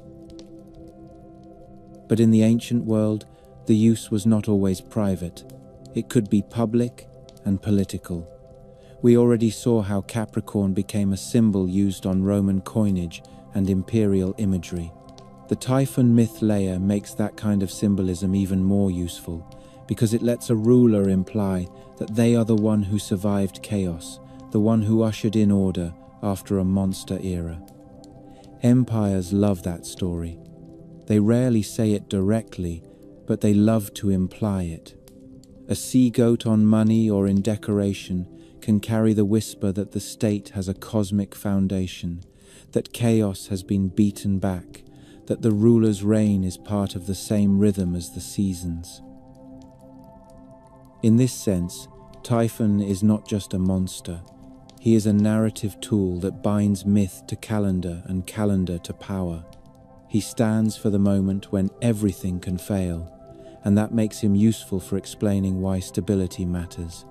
If your audience understands what it means for a river to change course, or for a storm to erase a harvest, then the idea of a monster that almost unmade the divine world will not feel childish.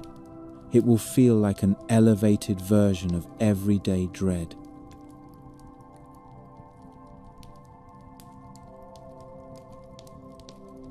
You can see this cultural seriousness in how often flood myths appear as a way to talk about moral reset. Deucalion survives and the world begins again. In Mesopotamian literature, there are flood narratives too, where a chosen survivor preserves life and a new order emerges. These stories are not identical, but they share a purpose. They explain why society needs rules, why humans owe respect to forces bigger than themselves, and why memory matters. A flood wipes away records. A flood erases boundaries. A flood forces people to start again and to rebuild. The zodiac, in its own way, is a system designed to preserve memory. To say, even if the river wipes the fields clean, the stars will still rise in their season. That is why the Typhon chapter belongs in this story. It shows how a set of symbols that began as sky markers and divine emblems became, over time, a connected myth cycle about catastrophe and survival. Capricorn and Pisces are not random. They are the mythic consequences of living with water and fear. Aquarius is the symbol of water as controlled power, placed between flight and rescue. Together they form a watery arc, a sequence that feels like winter itself, a time when danger is not theoretical and the value of preparation becomes obvious. In practical terms, the sequence also mirrors what happens to a community under stress. First comes the shock, the moment when a threat appears and everything you assumed about stability is questioned. That is Typhon arriving. Then comes adaptation, the frantic decision to become what you must to live. That is Capricorn. Then comes management, the attempt to restore order, distribute resources, hold society together. That is Aquarius. Finally comes dependency, the recognition that nobody survives alone, that bonds and help matter, that escape sometimes requires being carried. That is Pisces. These are not personality types. They are survival stages written into story and sky. And once you notice that, the chord in Pisces begins to feel like the true center of this whole section of the zodiac. The chord is the visible sign that turns these myths into something more than monster tales. It is the admission that love and loyalty are not sentimental extras. They are tools. They are the equipment you bring into the flood. So when later astrologers describe Pisces as compassionate, Capricorn as determined, Aquarius as concerned with the collective, they are drawing from a deep well, even if they do not always realize how old the well is. The traits are later language. The core is older. The core is a set of myths and images about what happens when the world becomes unstable and how life continues anyway.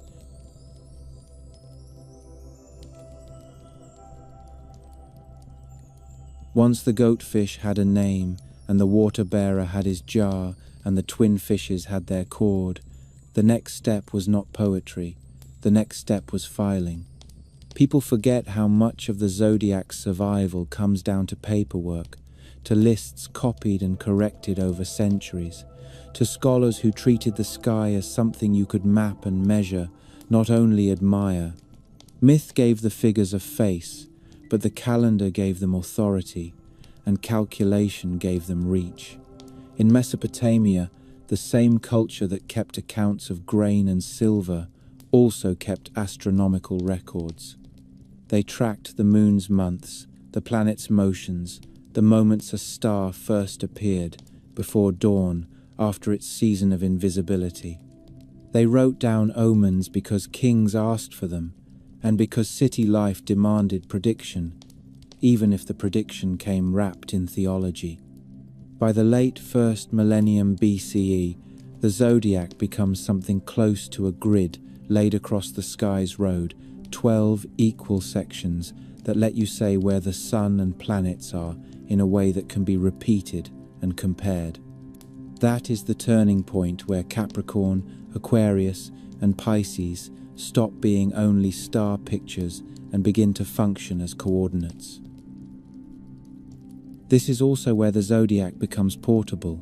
A constellation depends on the sky you can see and the horizon you stand under. A sign, as a 30-degree section of an abstract circle, can travel.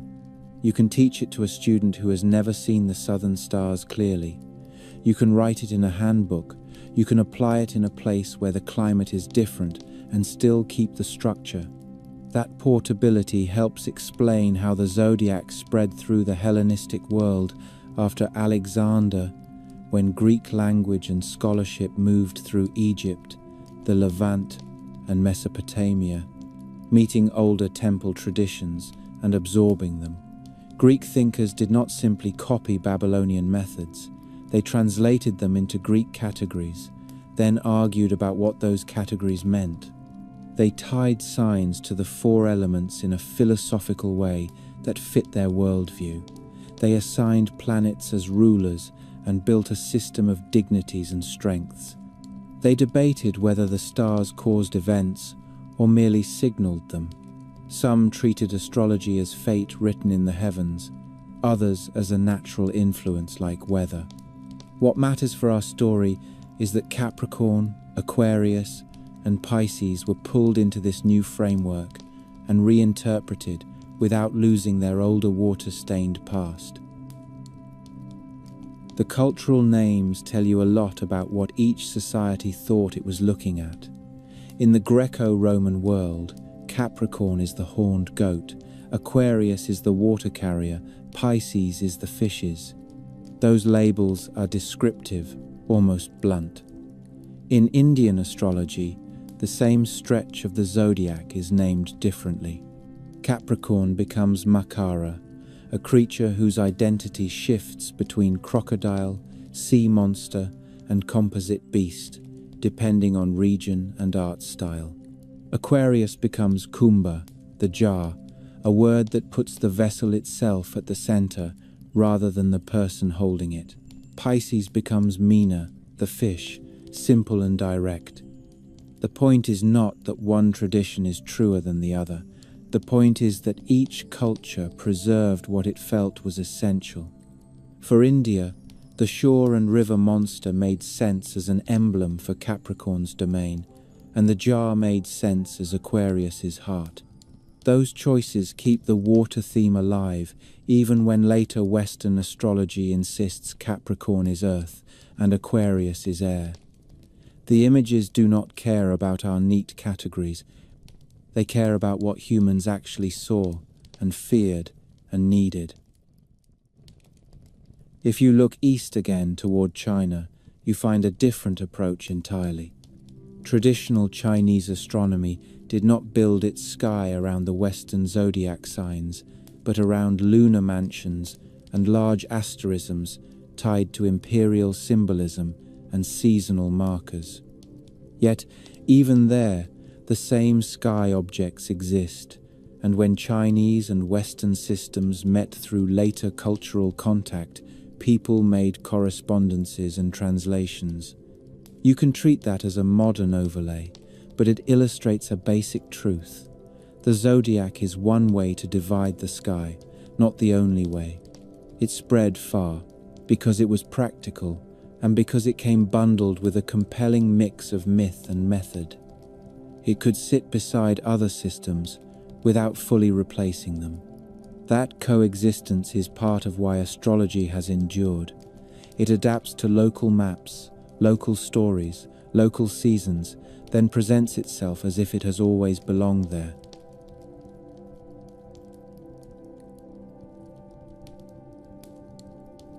The most visible shift in interpretation happens when signs are tied to elements and modalities.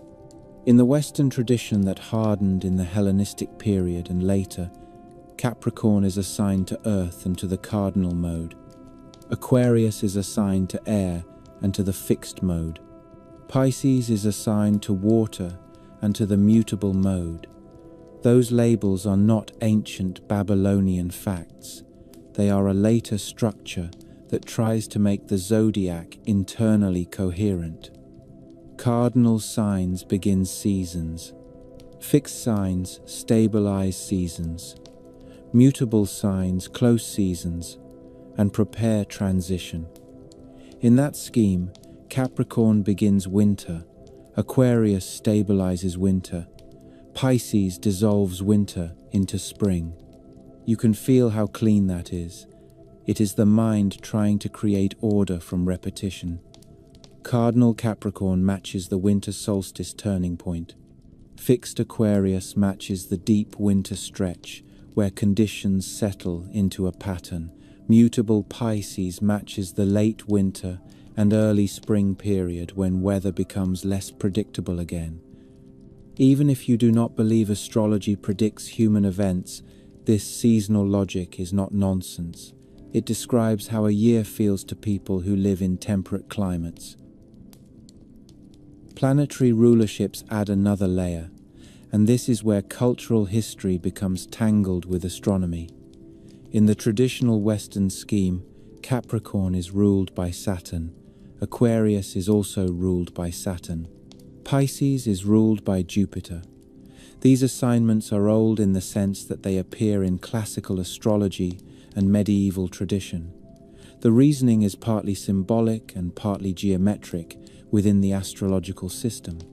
Saturn is the slowest visible planet to the naked eye, associated with time, limits, and endurance, so it fits Capricorn's winter threshold and also fits Aquarius's association with structures and systems.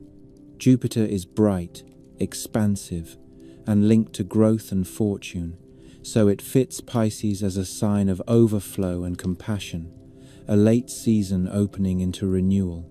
In modern astrology, after the discovery of Uranus and Neptune, many astrologers added Uranus as co-ruler of Aquarius and Neptune as co-ruler of Pisces. That addition is a good example of how astrology absorbs new astronomy by reassigning meaning. Uranus, associated with sudden change and disruption, was grafted onto Aquarius's reputation for innovation. Neptune, associated with mystery and dissolution, was grafted onto Pisces' reputation for dreams and boundlessness. Whether you find that convincing depends on what you think astrology is. But as a cultural process, it is easy to understand. The system wants every new planet to have a home, and it chooses the home that best matches the stories people already tell about that sign. Now, return to the older myths with this framework in mind, and you can see how later meanings grew without needing to be invented from scratch. Capricorn's mythic root is a boundary creature tied to a water god and later to Pan's escape in a crisis. Put Saturn on top of that, and Capricorn becomes endurance under pressure, adaptation, survival through discipline, the long climb that does not stop when the weather turns. The goat part of the creature supports the mountain metaphor. The fishtail supports the idea that Capricorn has depths hidden under a practical surface. People say that Capricorn is reserved but strong. That is a modern psychological reading, but the image already suggests it. A goatfish is not a showy animal. It is a creature built to exist at the edge of two worlds. In history, communities that survive winter and flood do not do it by flamboyance. They do it by storing what matters and by moving carefully. Aquarius, placed as fixed air in the later scheme, gathers meanings about the mind and the group. Yet the mythic root is water and distribution, a jar pouring out what keeps life going. Fixed suggests persistence. Air suggests ideas and communication. Combine those with the water bearer, and you get a sign described as principled, stubborn in belief, oriented towards society rather than the private self. Again, you do not need to accept astrology as literal to see the metaphor. A water bearer in a city is part of a network. He moves between households, between wells, between storage and need. He is a conduit. That becomes an easy metaphor for someone who moves ideas between people. The Ganymede story reinforces it too. A cupbearer stands inside a hierarchy but serves the whole table. He is close to power but defined by service. When later writers describe Aquarius as humanitarian or concerned with the collective, they are continuing that line. It is not random. It is a social reading of a social role. Pisces is the one that most openly accepts its water identity, even in later elemental assignments, because it remains a water sign. Its myths are about rescue and about the cord that prevents separation. Mutable suggests transition and permeability. Water suggests emotion, empathy, and absorption. Put those together, and Pisces becomes the sign of boundaries dissolving, of feeling other people's pain, of imagination that can heal or overwhelm. But again, that is not a modern invention. The cord in the Pisces image is a boundary. The fish swim in opposite directions. The boundary is tested. That is what the symbol is already saying. The rescue myth adds salvation through connection. The egg myth adds protection of fragile beginnings. Later interpretations about compassion, sacrifice, and spiritual longing feel like a natural extension of those stories. Historical interpretations also changed because the sky itself changes, and anyone who works with calendars eventually runs into that fact. Earth's axial wobble causes precession, meaning the point of the equinox drifts slowly through the constellations over centuries. Ancient astrologers developed the zodiac as an abstract division, and later, Western astrology uses a tropical zodiac anchored to the equinoxes and solstices rather than to the current positions of constellations. That means Capricorn, the sign, stays tied to the seasonal beginning of winter, even if the constellation Capricornus shifts relative to that seasonal point over long time. In India, many astrologers use a sidereal zodiac that ties signs more closely to the constellations, adjusting for precession with an offset. This difference between tropical and sidereal frameworks is one of the reasons people argue about zodiac dates today. But historically, it shows a deeper truth. The zodiac was never only a matter of looking up at star shapes. It was also a mathematical scheme built for prediction and continuity. A scheme survives by choosing an anchor. Western tradition chose the seasons. Other traditions chose the stars more directly. Both choices reveal what each culture wanted astrology to be. The zodiac also gathered different meanings as it passed through different social classes. In early Mesopotamian practice, celestial omens and interpretations were often tied to the king and the state. The sky was read for the health of the realm. As personal horoscopes became more common in the Hellenistic period, astrology moved into private life. A sign could become part of identity. That shift changes how people talk about the signs. A state omen is about harvest, war, plague, the fate of a dynasty. A personal horoscope is about temperament, fortune, marriage, career. When Capricorn moves from being the emblem of Ea's goatfish into being the sign that describes a person's character, it acquires moral language. Discipline becomes a trait rather than a seasonal demand. Ambition becomes personal rather than political. Aquarius becomes less about a god pouring out cosmic waters and more about how someone thinks and relates to community. Pisces becomes less about Aphrodite fleeing Typhon and more about how someone feels and loves.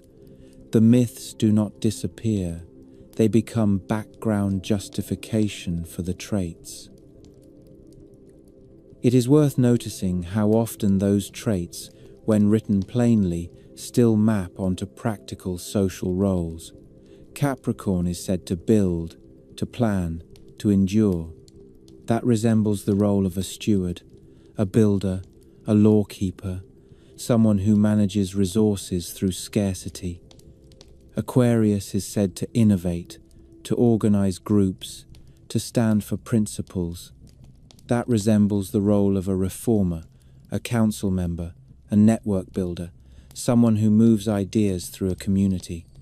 Pisces is said to empathize, to imagine, to absorb, to heal, sometimes to escape. That resembles the role of a priest, an artist, a healer, someone who deals in what is invisible and emotional. Ancient societies needed all those roles. When astrologers describe signs this way, they are often describing social archetypes that exist whether or not the sky causes them.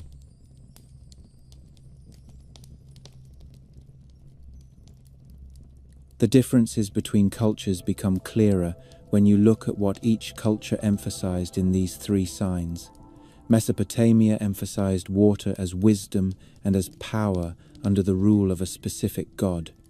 That is why both Capricorn and Aquarius are tied to Ea. The Greeks emphasized narrative crises and personal transformation, which is why Pan's escape and Aphrodite's rescue become central. Rome emphasized symbolism that could support imperial identity, which is why Capricorn could become a badge of authority. India emphasized the monster and the jar, Makara and Kumbha, images that keep the water theme but reshape it into local myth language. None of this is accidental. Each society took what it needed. The zodiac is a skeleton that can wear different clothes. Even within the Greco-Roman world, interpretation was not uniform. Philosophers argued about whether astrology was deterministic or merely suggestive.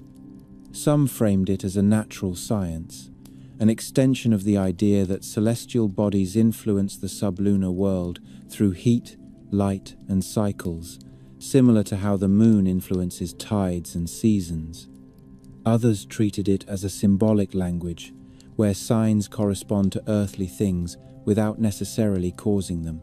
Practitioners built complex techniques, calculating lots and aspects and house placements, then used them to advise clients. That practice produced a literature of astrology, technical and sometimes dense, that kept signs anchored in rules rather than in vague sayings. When you read about Capricorn in those texts, you often see it described in terms of cold and dryness, of melancholy temperament, of seriousness, of association with certain parts of the body and with certain kinds of occupations. Aquarius, being air in the later scheme, gathers associations with breath, circulation, intellectual pursuits, social ties. Pisces, being water, gathers associations with fluids, the feet, the sea, wandering, devotion, and sometimes confusion. These lists can feel strange today, but they are consistent within their own logic. They show astrology acting like a pre-modern attempt at a total system, connecting body, society, and sky. Over time, the zodiac also became visual culture, not just written theory. Medieval manuscripts illustrated the signs as scenes of seasonal work. Capricorn might be shown with a goat or with people warming themselves by fire because winter had become the dominant association. Aquarius might be shown as a figure pouring water, sometimes with a winter rain context. Pisces might be shown as fish, sometimes tied together, sometimes swimming as a pair. When people saw these images year after year, the seasonal reading reinforced itself. The mythic root remained, but the everyday interpretation became stronger because it matched lived experience. In a European winter, a goatfish associated with cold makes a kind of sense, even if the fishtail is a mystery. In a late winter period, fish imagery makes sense because fishing seasons and religious fasts and coastal life keep fish present in the mind. Art does what it always does. It translates symbols into what the local audience understands. Then there is language itself. The way people talk about the signs shapes what they become. A goatfish is weird. People either forget the fish part or invent a reason for it. A water bearer is simple, so people start to moralize it, turning it into generosity, service, knowledge, or rebellion depending on the era. Two fish tied together invites metaphor, so Pisces becomes a sign of duality and longing. Once those metaphors become common, they become self-reinforcing. A person who identifies with Capricorn reads Capricorn traits and recognizes themselves. That recognition strengthens the trait list's cultural power. The zodiac becomes a mirror people choose to look into. It stops being only a sky map and becomes a story about human life. At this stage, after myth has become method and method has become identity, the zodiac begins to drift into the modern world with two faces. One face is scholarly and historical, rooted in Mesopotamian tablets and Hellenistic handbooks and medieval art. The other face is popular, simplified into short descriptions and daily forecasts. The popular face is not a betrayal. It is what happens to any complex system that spreads widely. People take the parts that are easiest to carry. Capricorn becomes the hard worker. Aquarius becomes the visionary. Pisces becomes the dreamer. Those are not wrong as cultural shorthand, but they are smaller than the original. The original includes water gods, monster chases, cords tied in panic, jars that decide harvest, and a calendar that held civilizations together. If you want to understand why these three signs still feel connected, even in modern interpretations, it helps to return to the outline of their sequence. Capricorn is the boundary creature at the start of the harsh season. Aquarius is the distributor, the one who handles the substance the community needs. Pisces is the pair in the current, salvation through connection, the last stretch before renewal. That sequence makes emotional sense even if you never read a horoscope. It is a seasonal narrative and a social narrative. It is about surviving scarcity, organizing resources, and staying tied to what matters as you move toward change. When people say astrology is just stories, they often mean it dismissively. But stories are how humans preserve survival knowledge. The zodiac is a story machine that has outlived empires. And now, as this system carries forward, the question becomes, what happens to these ancient signs when they are placed into modern life, where few people depend directly on the river's flood for their survival, where the calendar is printed and lit by screens, where myth is entertainment and also identity, where a sea goat can appear on a coffee mug and still carry 2,000 years of history without anyone noticing. The images remain. Capricorn still keeps its horns and often its tail. Aquarius still paws. Pisces still swims as a pair. They show up in tattoos, in novels, in art, in quiet jokes between friends, and in the way people try to describe themselves when ordinary language feels too small, and that is where the last chapter begins to take shape.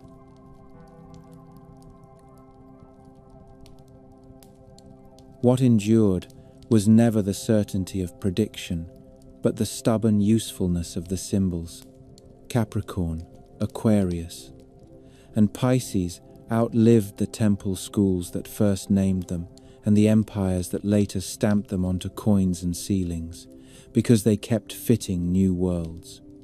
In late antiquity and the Middle Ages, the zodiac became a visual language that could sit inside churches, palaces, and manuscripts without needing anyone to agree on whether the stars caused fate. A reader could treat the signs as calendar markers, reminders of seasonal work and holy days, while another treated them as keys to temperament, and a third treated them as inherited stories about gods who once ran from monsters. You can see the same set of figures in very different places, carved into stone on Roman-era monuments, painted on medieval calendars, and traced into the margins of books meant for prayer. The images were compact enough to travel, and the meanings were loose enough to survive translation. Pisces gathered a special kind of echo in the Roman world that followed. Fish were common symbols long before Christianity, but in the early Christian centuries, the fish became a quiet sign of belonging, used in art and graffiti and small objects as a way to recognize other believers without declaring it publicly. That later adoption did not come from the constellation directly, but it lived easily beside it, because both already carried the idea of salvation through water. Baptism was an immersion and a crossing. A fish is a creature that does not drown. When people spoke about the age of Pisces centuries later, or when modern writers used Pisces to suggest a period of faith, sacrifice, and longing, they were drawing on a long chain of association, where the symbol kept meeting the same human needs: safety, community, and the hope of being carried through danger.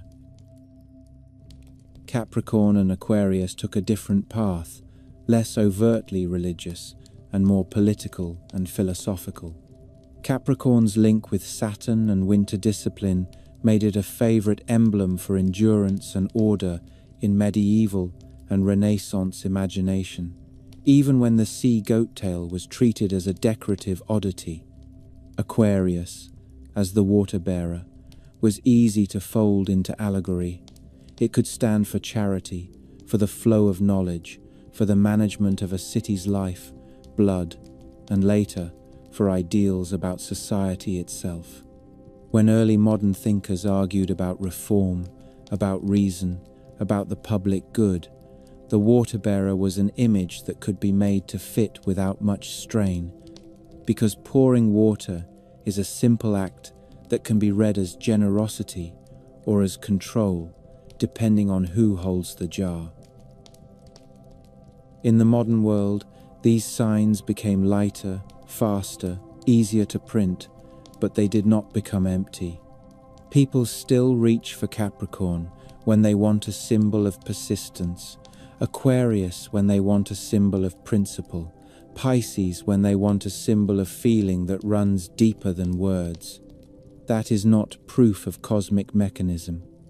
It is proof that the old images are still sharp enough to cut through ordinary language. A sea goat, a water-bearer, two fish tied together, those are not abstract shapes. They are stories about survival, distribution, and connection. And even now, when most people live far from the rivers that first taught these lessons, the lessons still land.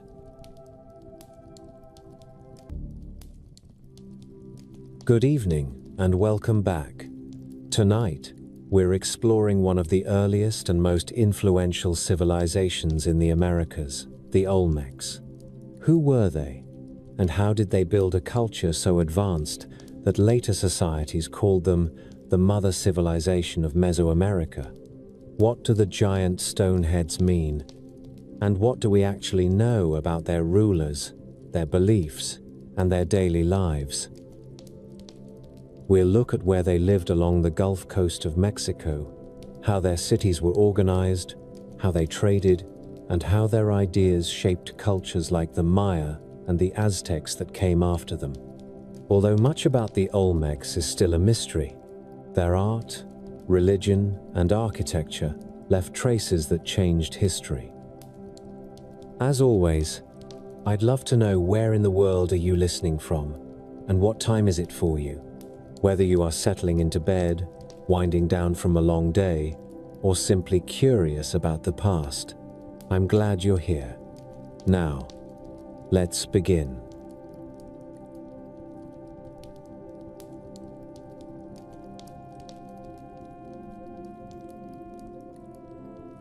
The story of the Olmec begins with water.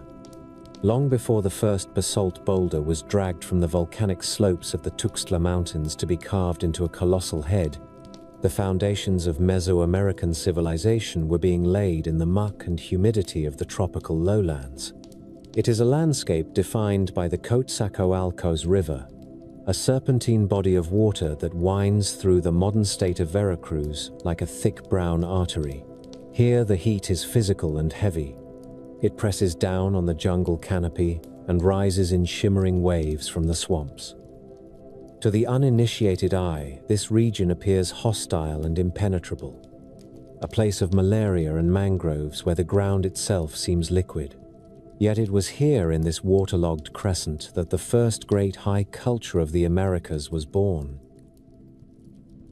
For generations, scholars looked to the arid highlands, or the limestone flats of the Yucatan for the origins of civilization in Mexico. They assumed that the rise of complex society required the hard discipline of irrigation, agriculture, and the cultivation of maize. They were wrong. The Olmec did not rise from the dust of a cornfield, but from the bounty of the wetlands. The archaeologist Michael Coe famously called this environment the gift of the river, comparing it to the fertile Nile Delta that birthed ancient Egypt. The Coatzacoalcos floods annually, depositing rich silt along its levees and turning the lowlands into a vast interconnected system of oxbow lakes and estuaries. In this primal landscape, the ancient inhabitants found a paradise of protein. They did not need to break their backs tilling the soil for meager harvests of grain. The river provided. It teemed with snook and tarpon and tropical gar. The slow waters of the oxbows were choked with turtles. During the dry season, the receding waters left behind pools where fish could be scooped up by the basketful. The forests teemed with white-tailed deer and peccary. It was a caloric bonanza that allowed populations to explode and settle in permanent villages without the immediate necessity of intensive farming. This was the incubator of the Olmec. They were fishermen and foragers long before they were farmers, and their worldview was shaped by the fluid boundary between land and water. To understand the spark that ignited the Olmec phenomenon, we must look first to the west, across the Isthmus of Tehuantepec to the Pacific coast of Chiapas. Here in the Soconusco region, a culture known as the Mocaya, or the people of the corn, was already experimenting with the trappings of civilization as early as 1600 BCE. The Mocaya provide a crucial prologue to the Olmec story. At the site of Paso de la Armada, archaeologists uncovered evidence that shatters the old timelines of Mesoamerican history. There, amidst the remnants of humble clay platforms, lies the earliest known ball court in the Americas. This was not merely a cleared patch of dirt for a village game. It was a monumental feat of engineering. The court measured 80 meters long and 8 meters wide, flanked by parallel earthen mounds that stood over a meter high. Its construction required the movement of vast amounts of soil and implied a level of social organization that was previously thought impossible for this early era. The existence of such a court tells us that the concept of the ball game, that quintessential Mesoamerican ritual of life and death, was already ancient when the Olmec were just beginning to coalesce. It suggests that the Makaya chiefs commanded enough authority to mobilize labor for public works that served no utilitarian purpose. They built it because the game mattered. It was a stage for political theater and religious performance, where the movement of the heavy rubber ball mimicked the path of the sun through the underworld. The Makaya elites were also pioneers in the art of the feast. Excavations at Paso de la Armada have yielded delicate ceramic vessels known as tecamates. These necklace jars were not used for cooking beans or soaking corn. Chemical analysis of residues found inside the pottery revealed traces of theobromine and caffeine, the chemical signatures of cacao. This was chocolate consumed nearly 4,000 years ago. But it was not the sweet, hot cocoa of modern childhood. It was likely a fermented alcoholic beverage, a chocolate beer or wine served at competitive feasts where ambitious leaders vied for status. These social climbers used the surplus of the rich coastal environment to throw lavish parties, indebting their neighbors and consolidating their power.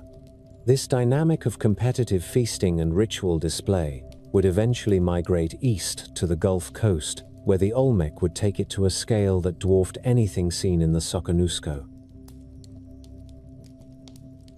While the Makaya were drinking chocolate and playing ball in the west, the future Olmec heartland in Veracruz was undergoing its own transformation.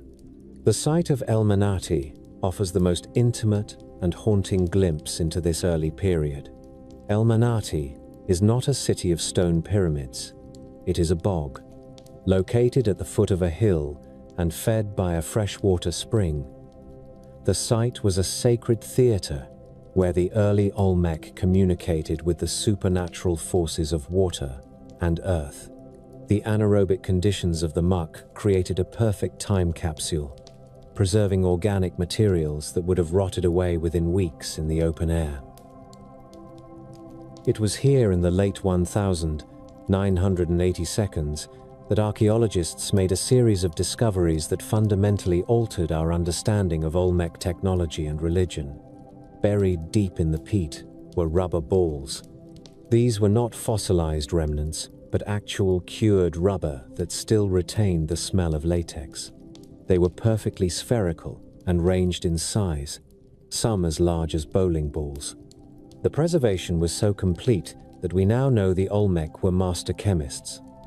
They did not simply collect the sap of the Castilla elastica tree, which in its raw form becomes brittle and useless.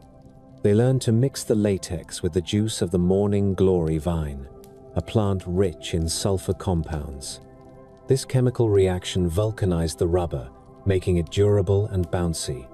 The Olmec had invented a complex polymer 3,000 years before Charles Goodyear. The presence of these balls at El Manati confirms that the game played at Paso de la Armada had also taken hold in the Gulf Coast. But here, the balls were not found in a court. They were offerings. They were deposited in the spring along with other precious items, intended as gifts to the spirits that controlled the rain and the fertility of the land. The sheer quantity of rubber required to make these balls represents enormous wealth. To throw one into a bog was an act of conspicuous consumption, a signal that the community could afford to sacrifice the fruit of its labor to appease the gods. Even more startling than the rubber spheres were the wooden busts found in the same deposits. The mud of El Manati yielded dozens of wooden sculptures carved from the trunks of plum and ceiba trees. These are the oldest wooden artifacts in Mexico. They depict human faces with a startling degree of individualism.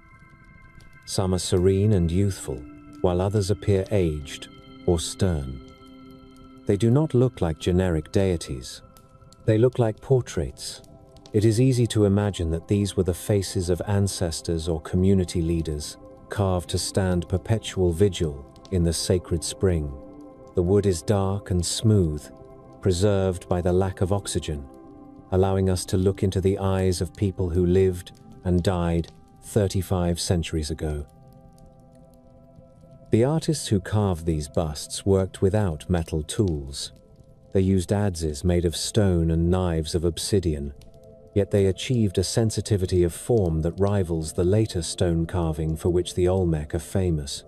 The busts were often wrapped in mats made of vegetable fiber, another perishable detail that survived only because of the bog. These wrappings suggest that the sculptures were treated as sacred bundles, perhaps kept in the village for years before being brought to the spring for their final burial.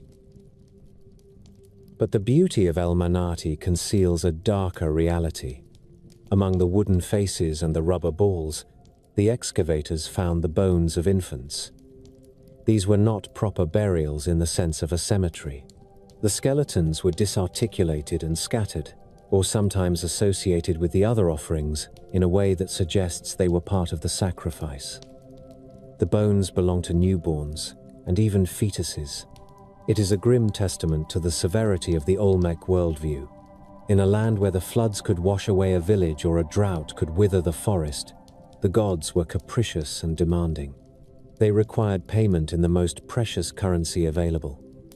The life of a child was the ultimate offering, a desperate trade for the stability of the cosmos.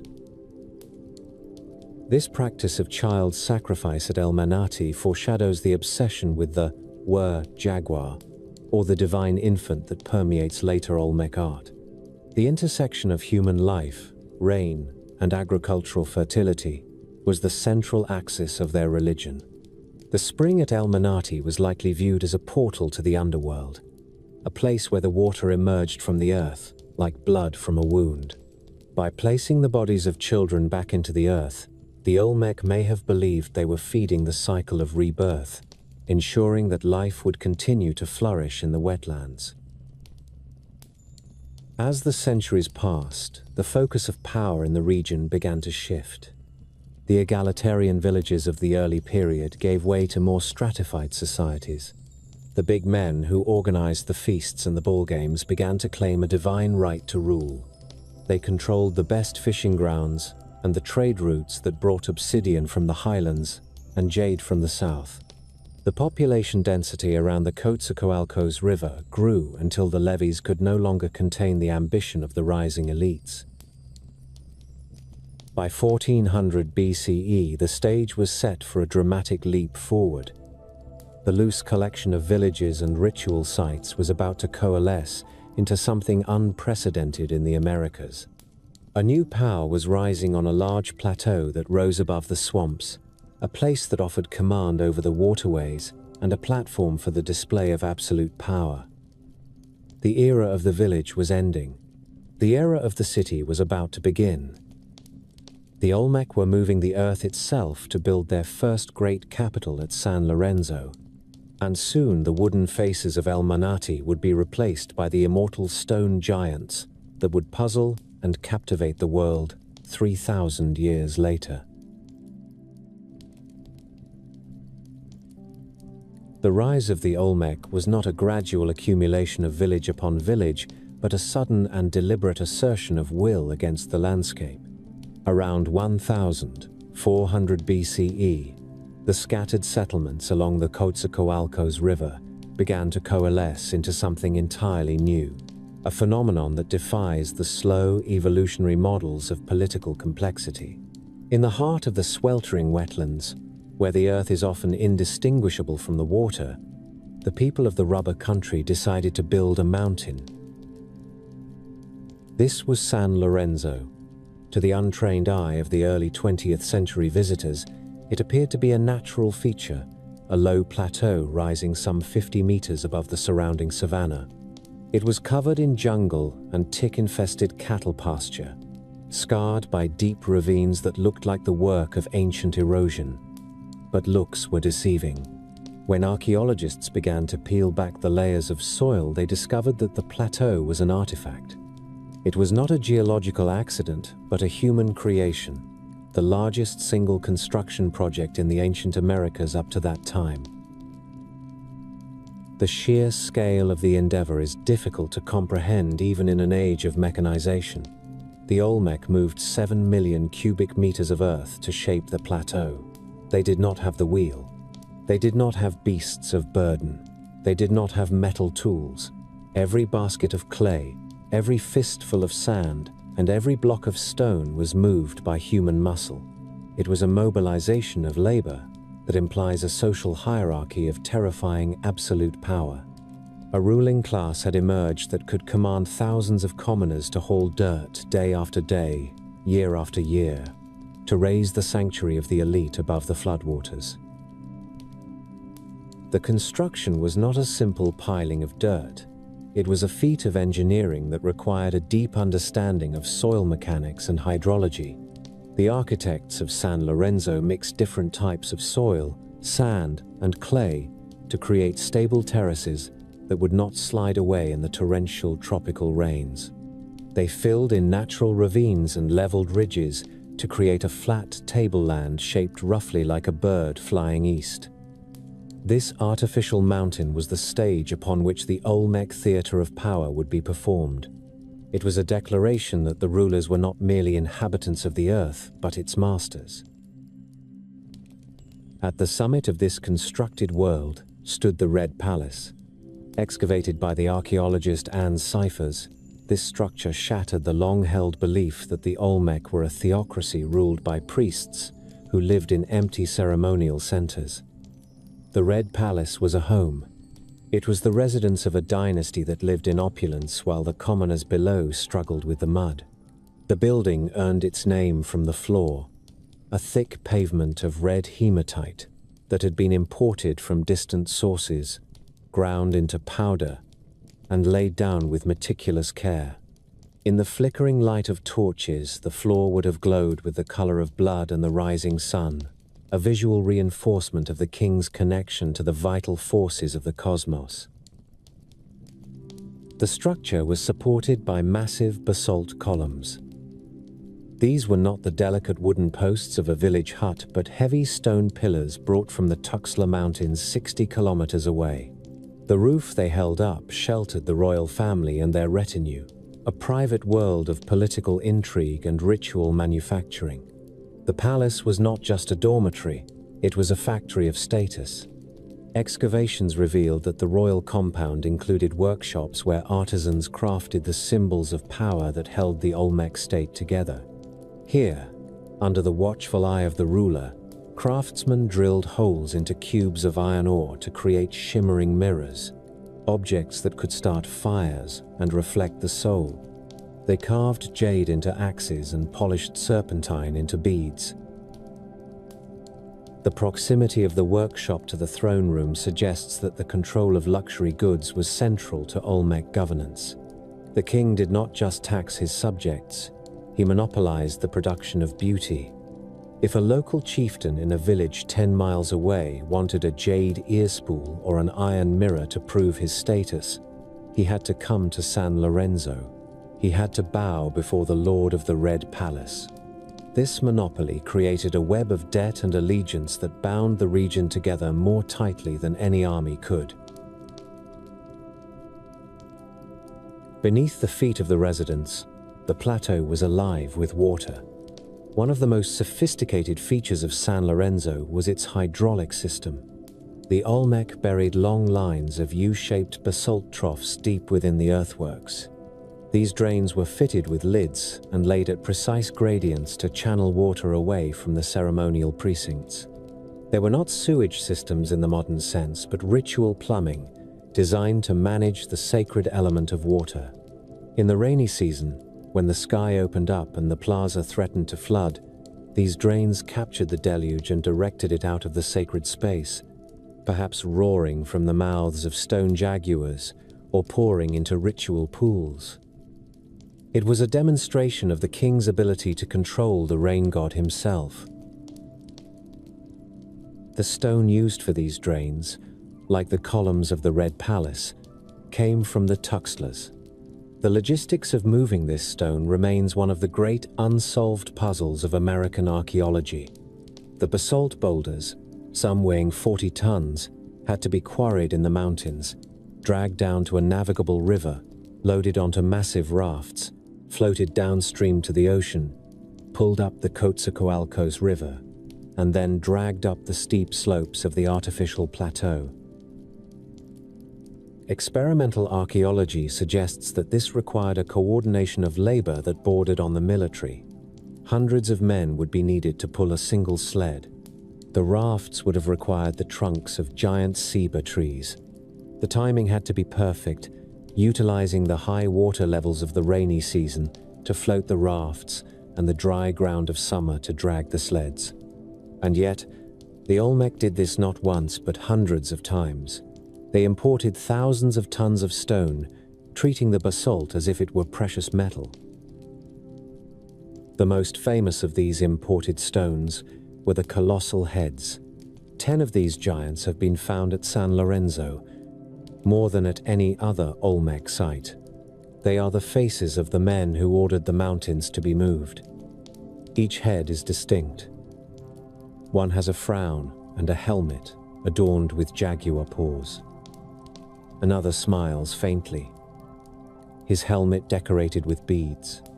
They are portraits of specific individuals, likely the dynastic rulers who lived in the Red Palace. Recent research has uncovered a startling fact about these heads. They were recycled. Many of the colossal heads were carved from stone that had previously served as a massive rectangular throne. The flat back of a head often bears the scars of the niche where a ruler once sat. This act of recarving was not merely a cost-saving measure. It was a profound political statement. When a king died, his throne, the seat of his authority, was killed. The stone was hammered and pecked away until the face of the dead ruler emerged from the block. The seat of power became the portrait of the ancestor. This cycle of destruction and creation suggests that the succession of power in San Lorenzo was a tense and dangerous affair. The new king literally sat on the destruction of his predecessor's reign. In the workshops near the Red Palace, archaeologists found evidence of this recycling process in action. Statues were decapitated, battered, and reshaped. It was a place where history was rewritten in stone. The monuments were not meant to be permanent in their form, only in their substance. The basalt was eternal, but the face it wore depended on who held the Red Palace. While the elite played their high-stakes games of succession and ancestor worship, the vast majority of the population lived a life defined by the rhythms of the wetlands. The common people of San Lorenzo did not live on the summit of the plateau. They lived on the terraced slopes and in the surrounding marshlands. They were the invisible workforce, the muscle that built the mountain. Archaeological surveys in the hinterlands of San Lorenzo have revealed a dense network of small settlements. But these were not typical farming villages. The Olmec commoners were masters of the swamp. They constructed hundreds of low earthen mounds, known today as ilotes, in the flooded areas north of the plateau. These tiny artificial islands served as base camps for fishing and hunting. They were elevated just enough to stay dry during the seasonal floods, allowing the fishermen to exploit the aquatic bounty year-round. The diet of the common Olmec was rich and varied. They were not as dependent on maize as the later Maya or Aztec. They ate snook and tarpon, snapping turtles and crocodiles. They hunted white-tailed deer in the upland forests and kept domestic dogs which they fattened on corn and ate as a primary source of meat. The Great River was their larder. This protein-rich diet fueled the population explosion that made the labor drafts for the plateau possible. A hungry man cannot drag a 40-ton stone. The Olmec were well fed. The houses of the commoners were simple but effective. They were built of wattle and daub, a technique where a lattice of cane is plastered with mud and then whitewashed with lime.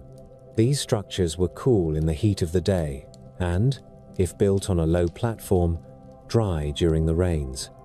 Though the cane and wood have long since rotted away, the burned clay daub often survives, preserving the impressions of the binding cords and the cane stalks, a phantom image of the house that once stood.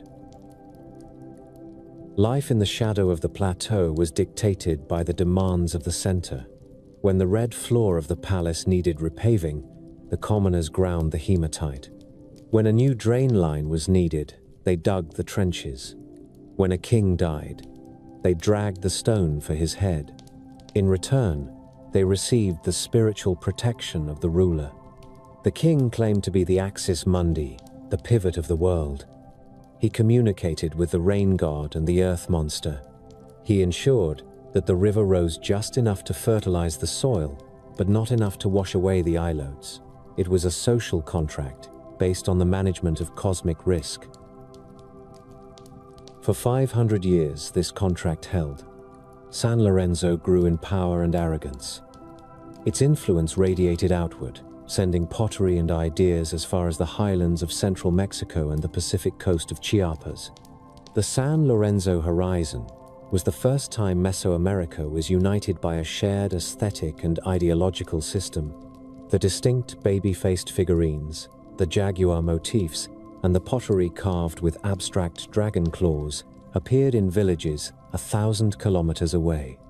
It is unclear if this was an empire of soldiers or an empire of taste, but for centuries, all roads led to the plateau. But the seeds of destruction were baked into the very clay of the artificial mountain. The reliance on the river was San Lorenzo's strength, but it was also its Achilles heel. The Coatzacoalcos is a living, restless entity. It meanders, shifts, and changes course. Around 900 BCE, something catastrophic happened. The archaeological record shows a sudden and violent cessation of activity. The workshops were abandoned. The Red Palace fell into ruin.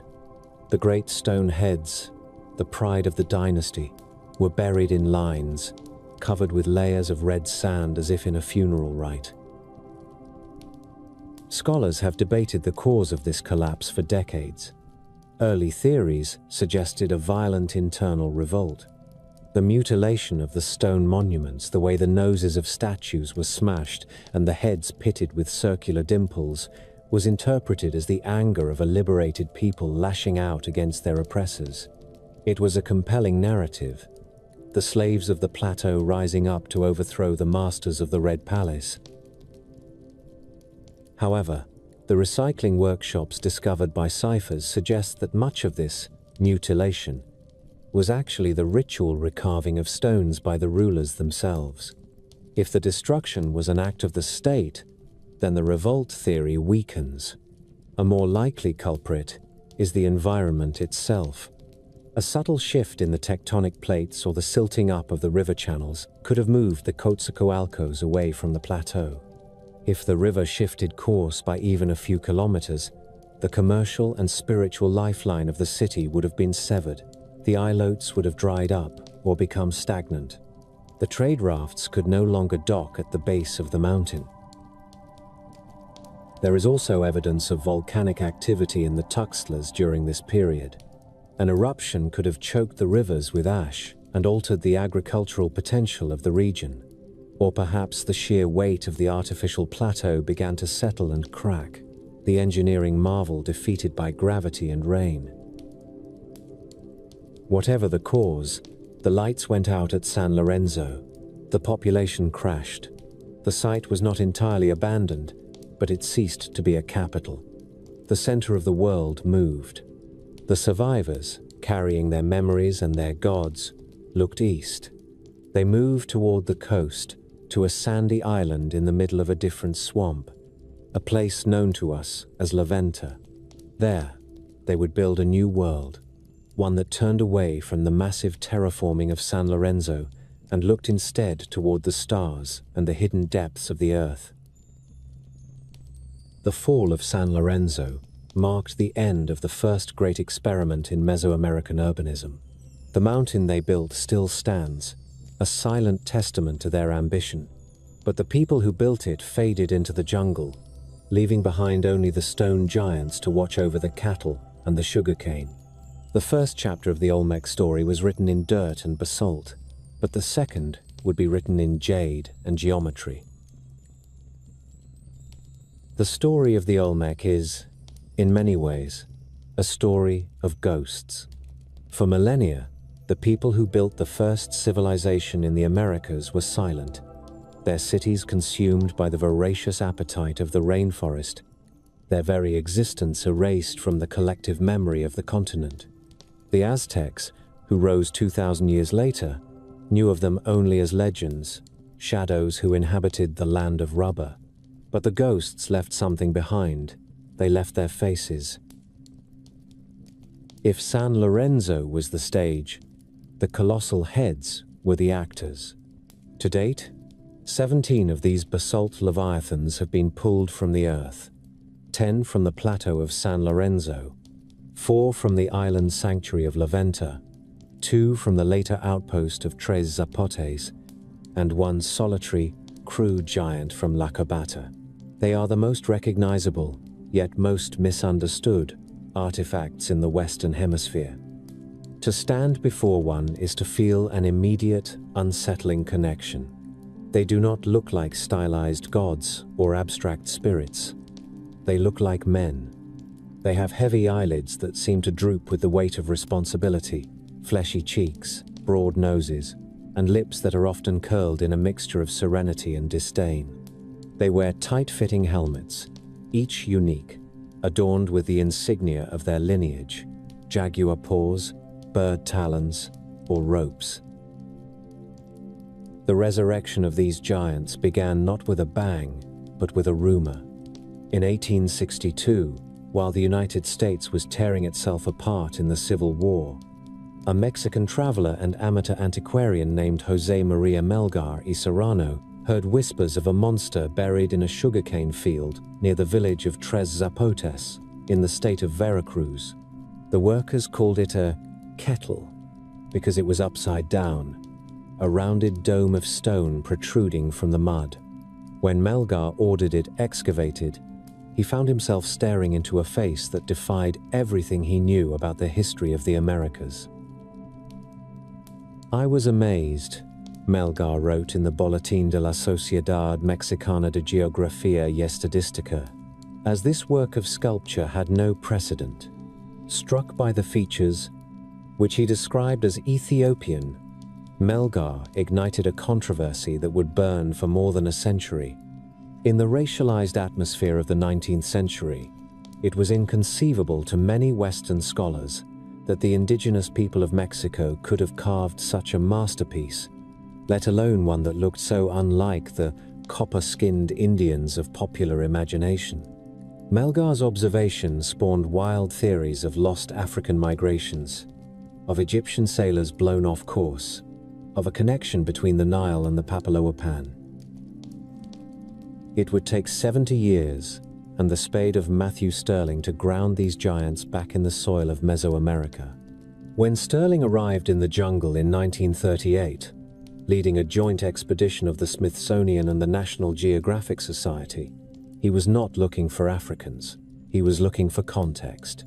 His excavations at La Venta and San Lorenzo revealed that the Ethiopian features, the epicanthic fold of the eyes, the full lips, were in fact faithful, naturalistic portraits of the local rulers. They were the faces of the men who lived in the humid lowlands, stylized to emphasize their power, but unmistakable in their humanity. The sheer individuality of the heads is what makes them so haunting. This is not generic art. This is portraiture. Archaeologists believe each head represents a specific king, carved either during his reign or immediately after his death. They are essentially dynastic lists written in basalt. At San Lorenzo, where the heads were found buried in lines, it is possible we are looking at a hall of ancestors, a gallery of the dynasty that engineered the plateau. The creation of a colossal head was an act of supreme political will, a logistical nightmare that makes the construction of a pyramid seem straightforward by comparison. The basalt used to carve the San Lorenzo heads did not exist in the swampy floodplain of the Coatzacoalcos. It had to be brought from the Cerro Sintepec in the Tuxtla Mountains, a volcanic range visible on the horizon, but separated from the capital by 50 miles of the most difficult terrain on Earth, a labyrinth of ravines, swamps, and winding rivers. The engineering required to move these stones, some weighing up to 40 tons, without the wheel, without draft animals, and without metal tools, is a testament to the absolute control the Olmec elites held over their population. The process likely began in the mountains, where the boulders were selected. These were not quarried from a cliff face, but were large bombs of volcanic ejecta that lay on the slopes. The rough shaping was probably done on site to reduce the weight. Then began the journey. Experimental archaeology and common sense suggest a hybrid route. First, the stones were dragged overland to the nearest navigable water, likely a tributary of the Quetzalcoatlcos. This leg of the journey would have required wooden sledges and thousands of men hauling on ropes made of agave fiber. The friction would have been immense. Perhaps they used mud as a lubricant, or rollers made from tree trunks, though the soft jungle floor would have swallowed rollers whole. Once at the water's edge, the stone had to be loaded onto a raft. This was the most dangerous moment. A 40-ton rock would capsize any standard vessel. The Olmec likely lashed together massive balsa or ceiba logs to create super rafts, or perhaps used dugout canoes lashed in catamaran formation. The stone was floated down the river, guided by poling crews, until it reached the sea or the main channel of the Quetzalcoatlcos, where it was poled upstream against the current to the plateau. Finally, at San Lorenzo, the stone had to be dragged up the 50-meter artificial slopes to the ceremonial center. This was the drag, a spectacle of labor that served as a public demonstration of the king's power. To command the labor of thousands, to feed them, to organize the logistics of the ropes and the rafts, was to prove that one held the mandate of heaven. The stone was not just a material, it was a unit of political capital. But the story of the heads is not just about their creation, it is about their reincarnation. One of the most profound breakthroughs in Olmec archaeology, pioneered by Anne Cyphers and James Porter, is the realization that many of the colossal heads were not originally heads at all. They began their lives as thrones. The massive, rectangular altars found at San Lorenzo and La Venta, great blocks of stone with niches carved into the front, often depicting a ruler emerging from a cave, were actually seats of power. The king would sit on the flat top, towering over his subjects, literally sitting on the earth monster. When that king died, or perhaps when his lineage was threatened, the throne was killed. The process was violent and ritualistic. The throne was hammered with stone tools, large flakes struck off to remove the corners and the niche. The symbol of the office was destroyed to release the essence of the man. From the mutilated core of the throne, the carvers would then shape the colossal head. The flat backs of many heads are the vestigial remains of the throne's top surface. The niche where the king once sat became the face of the king himself. This resiling explains why we find mutilated altars and pristine heads, but rarely pristine altars and mutilated heads in the same context. It was a cycle of soul transference. The basalt was considered a sacred substance, charged with the mana of the ruler. It could not be discarded. It had to be transformed. The portrait of the ruler was literally carved from the seat of his authority. In this way, the ancestors remained present, their heavy stone gazes watching over their descendants, the very substance of their power preserved in a new, eternal form. The heads were not meant to be hidden, they were painted. Traces of pigment found on some monuments suggest they were once brightly colored, reds, ochres, perhaps even blues. Imagine a 20-ton head, skin painted the color of mahogany, lips red, the helmet decorated in yellow and green, standing in a plaza paved with red sand. It would have been a vibrant, almost hallucinating presence in the green monotony of the jungle. Yet, for all their weight, these heads have proven to be surprisingly mobile, even in death. The story of San Lorenzo Monument 2, often called simply the Head, offers a surreal coda to the Olmec narrative, a collision of the ancient and the modern that David McCullough might have appreciated for its American audacity. In 1963, the Cold War was thawing, and cultural diplomacy was the weapon of the hour. The Mexican government agreed to lend an Olmec colossal head to the Museum of Fine Arts in Houston. The logistics of moving the head in the 20th century were almost as complex as they had been in the 12th century BCE. San Lorenzo Head 2, weighing 20 tons, was encased in a steel cage and lifted by a crane onto a flatbed truck. The journey was a sensation. As the truck rumbled north through Mexico, entire villages came out to the roadside to watch the giant pass. Women threw flowers, men removed their hats. It was as if the old god still commanded reverence. When it crossed the border into Texas, it was greeted not by jaguar priests, but by politicians and oil tycoons. It was installed in front of the Cullinan Hall, a modernist glass box designed by Mies van der Rohe.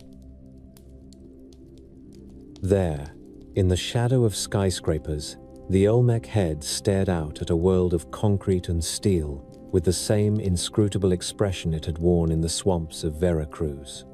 It was a meeting of two civilizations, one built on oil and aerospace, the other on maize and jade, separated by 3,000 years, but united by the universal human urge to leave a mark that outlasts the flesh. The head eventually returned to Mexico, to the museum in Xalapa, where it resides today. But its journey underscored a fundamental truth about the Olmec. They were the first to understand that art is power. They didn't just build a society, they branded it. They created an image of authority so potent that it could survive the collapse of their cities, the burial of their world under feet of alluvial mud, and the amnesia of 3 millennia. But while San Lorenzo was the nursery of this tradition, it was not its grave. As the lights went out on the first capital around 900 BCE, the tradition of the heads and the people who carved them did not vanish. They moved. They took their skills, their ideology, and perhaps even some of their stones, and drifted east into the darker, deeper swamps of Tabasco. There, on an island called La Venta, they would push the obsession with the invisible to new, terrifying heights. The giants had been carved. Now, it was time to bury the gods. When the lights went out at San Lorenzo around 900 BCE, the heart of the Olmec world did not stop beating but simply moved its rhythm east. The survivors of the collapse left the high plateau of the Coatzacoalcos and drifted into the darker and deeper swamps of Tabasco. They eventually settled on a small sandy island rising above the coastal mangroves of the Tonelá River. This was La Venta. If San Lorenzo had been a monument to the raw physical power of dragging stone, then La Venta became a monument to the power of the invisible. It was here, in this humid and isolated sanctuary, that the Olmec mind turned inward and downward to construct a city designed not for the eyes of men, but for the eyes of gods. The environment of La Venta is amphibious. The island comprises only about 2 square miles of dry land surrounded by a labyrinth of bayous and marshes that teem with crocodiles and wading birds. It is a place where the boundary between earth and water is forever shifting. In this fluid landscape, the Olmec architects decided to anchor the world with a mountain. Rising from the flat island is the Great Pyramid or Complex C. It stands over 30 meters tall and contains 100,000 cubic meters of earth and clay. For decades, archaeologists believed this conical mound was built to mimic the shape of a volcano, as there are no natural mountains within sight of the city. It was a romantic notion that the Olmec were trying to recreate the volcanic tuxtlas from which they had come. Recent excavations and mapping projects, led by Rebecca Gonzalez Lauck, have corrected this view. The Great Pyramid was not originally a cone, but a rectangular stepped pyramid with inset corners. 2.5 millennia of tropical rain and erosion have softened its hard edges into the fluted mound we see today. It remains the largest pyramid of its time in Mesoamerica, and it was built without a single stone. It is a mountain of mud. The builders carried baskets of earth up the growing slopes day after day in a display of devotion that rivals the construction of the cathedrals of Europe. Yet the most tantalizing secret of the pyramid lies deep within its core. Magnetometer surveys have detected a massive anomaly high on the southern side of the structure.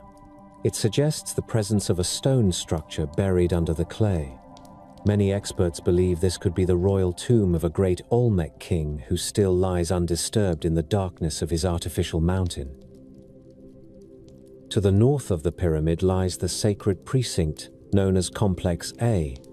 This area was the sanctum sanctorum of the Olmec world, and it was here that the obsession with the hidden reached a fever pitch. The precinct is enclosed by a fence of colossal basalt columns. These stone logs were quarried from the Tuxtlas and rafted nearly 100 miles along the coast to La Venta. They stand side by side like the wooden palisade of a fortress, but they are made of solid rock. They demarcate a space that was likely forbidden to all but the highest elites and the priesthood. Inside this stone corral, the ground is not what it seems. In 1955, the archaeologist Matthew Stirling and his colleagues Philip Drucker and Robert Heiser began to peel back the layers of Complex A. What they found baffled the logic of Western economics and efficiency. They discovered that the Olmec had dug immense pits into the sandy floor of the island. These pits were not for foundations or reservoirs. They were for offerings. One of these features, known as Massive Offering, one measured roughly 15 feet by 20 feet and went down deep into the earth. At the bottom, the Olmec laborers had laid down 28 layers of rough serpentine blocks. These were not just a few stones. The deposit contained over 1,000 tons of green serpentine brought from distant mountains. The sheer waste is staggering. To quarry 1,000 tons of stone and transport it through swamps and rivers only to bury it immediately in a pit is an act of conspicuous destruction that has few parallels in history. It was a statement of absolute wealth and absolute piety. The king was demonstrating that he possessed so much power and controlled so much labor that he could afford to throw a fortune into a hole in the ground. But the offering was not just a display of wealth, it was a cosmological battery. By planting this massive quantity of green stone which represented water and life and maize, the Olmec were feeding the earth. They were recharging the energy of the world to ensure that the sun would rise and the rain would fall. Above these massive pits, the Olmec created artworks of haunting beauty that were never meant to be seen. These are the mosaic pavements. 3 of them were found in Complex A. They are formed from hundreds of bricks of green serpentine arranged to create the stylized face of the Olmec dragon, or the jaguar of the underworld. The image is abstract and geometric, with a cleft head and diamond-shaped eyes. The artisans who laid these floors did so with the precision of jewelers. When the face was complete, they did not invite the public to admire it. Instead, they immediately covered it with a layer of colored clay. The use of color in these buried layers provides a glimpse into the sensory world of the Olmec. The archaeologists found layers of olive green clay and blue clay and vibrant pink clay. There were floors of red hematite and yellow sand. The excavation profiles looked like a layer cake of rainbows. These colors likely had specific directional and symbolic meanings that we can only guess at today. The pink clay used to cap the mosaics is particularly distinctive and appears nowhere else in the site. It was a ritual sealant, a skin placed over the face of the god before he was consigned to the darkness. The mosaic pavements were transient masterpieces created for an audience of one. They existed to be made and then to be hidden. The obsession with burial extended to the rulers themselves. In the heart of Complex A, the excavators found the House of the Dead. This was Tomb A, or the basalt column tomb. It is a small room constructed entirely of the same basalt pillars that surround the precinct. The columns lean inward to form a roof, creating a dark and narrow chamber. When Sterling entered this tomb, he found the floor covered in a layer of red cinnabar powder. Cinnabar is mercury sulfide, and its brilliant blood-red color made it the sacred substance of the soul and the afterlife throughout Mesoamerica. Lying in the red dust were the remains of 2 bundle burials. The acid soil of the jungle had eaten away the organic textiles and most of the bones, but the hard enamel of teeth remained. These teeth told a tragic story. They belonged not to wizened patriarchs, but to juveniles. The occupants of the most elaborate tomb in the Olmec world were children or adolescents. They were buried with a king's ransom in jade. There were beautiful figurines of pale green stone and beads in the shape of clamshells and a stingray spine made of jade. The presence of these young royals in such a holy place suggests that the bloodline of the ruler was itself divine. Their youth did not diminish their importance. In death, they were folded back into the earth to act as intercessors for the city. Near the basalt tomb lay another stone enigma known as Monument 6. This is a massive sandstone box or sarcophagus carved to resemble a crouching crocodile or earth monster. The creature floats on a stylized sea with its legs tucked beneath it and its mouth slightly open. The box had a heavy stone lid. When the archaeologists pried it open, they expected to find a burial. Instead, they found it mostly empty, save for a few jade ornaments on the bottom. It is possible that the body inside had completely decomposed, or that the box served as a symbolic entrance to the underworld rather than a final resting place. The image of the crocodile is potent. To the Olmec, the surface of the earth was the back of a great saurian floating in the primordial sea. To be placed inside the stone crocodile was to return to the womb of creation. The most famous discovery at La Venta, however, was not a massive ton of rock, but a small and intimate scene frozen in time. This is Offering 4. Found in 1955, this cache consists of 16 small figurines and 6 slender jade celts or axes. The figures are between 6 and 8 inches tall. 15 of them are carved from jade or serpentine and depict the classic Olmec ideal with elongated heads and delicate features. But one figure is different. It is made of rough granite. The arrangement of these figures is what makes the offering so compelling. The 6 jade celts are stood upright in a line, forming a backdrop like the stele of a ceremonial center. The granite figure stands with his back to these stones. The 15 jade figures stand in a semicircle facing him. It looks like a courtroom or a council meeting, or perhaps a lineup. The jade figures seem to be watching the granite figure with intense focus. Is he a captive being judged? Is he a new ruler being presented to the ancestors? Is he an initiate? The granite figure is made of cheaper material, yet he stands in the position of authority, or at least central attention. The scene becomes even more fascinating when we consider the archaeological context. The figures were found buried upright in a floor of red clay, but they were not just buried and forgotten. Archaeologists found a distinct shaft or hole that had been dug down from a higher level directly over the offering. This inspection hole stopped just above the heads of the figurines and then was filled back in. This means that generations after the scene was buried, someone at La Venta knew exactly where it was and dug down to check on it. This is a powerful example of social memory. The Offering 4 scene was a history that the Olmec verified and revisited. It was a story written in stone that the living consulted to ensure the continuity of their world. The jade itself tells a story of trade and influence. The green stone used at La Venta is distinct from the stone used at San Lorenzo. Much of it has been traced to the Motagua River Valley in what is now Guatemala. This is a source located hundreds of miles away, across rugged mountains and hostile territories. The fact that the Olmec could secure tons of this precious material suggests a network of long-distance merchants and diplomats who traveled the length of Mesoamerica. Jade was not just a pretty stone. It was permanent water. It was frozen life. In a world where crops could wither and people could die, jade was the one thing that remained green and cool and alive. To bury it was to plant the seeds of eternity.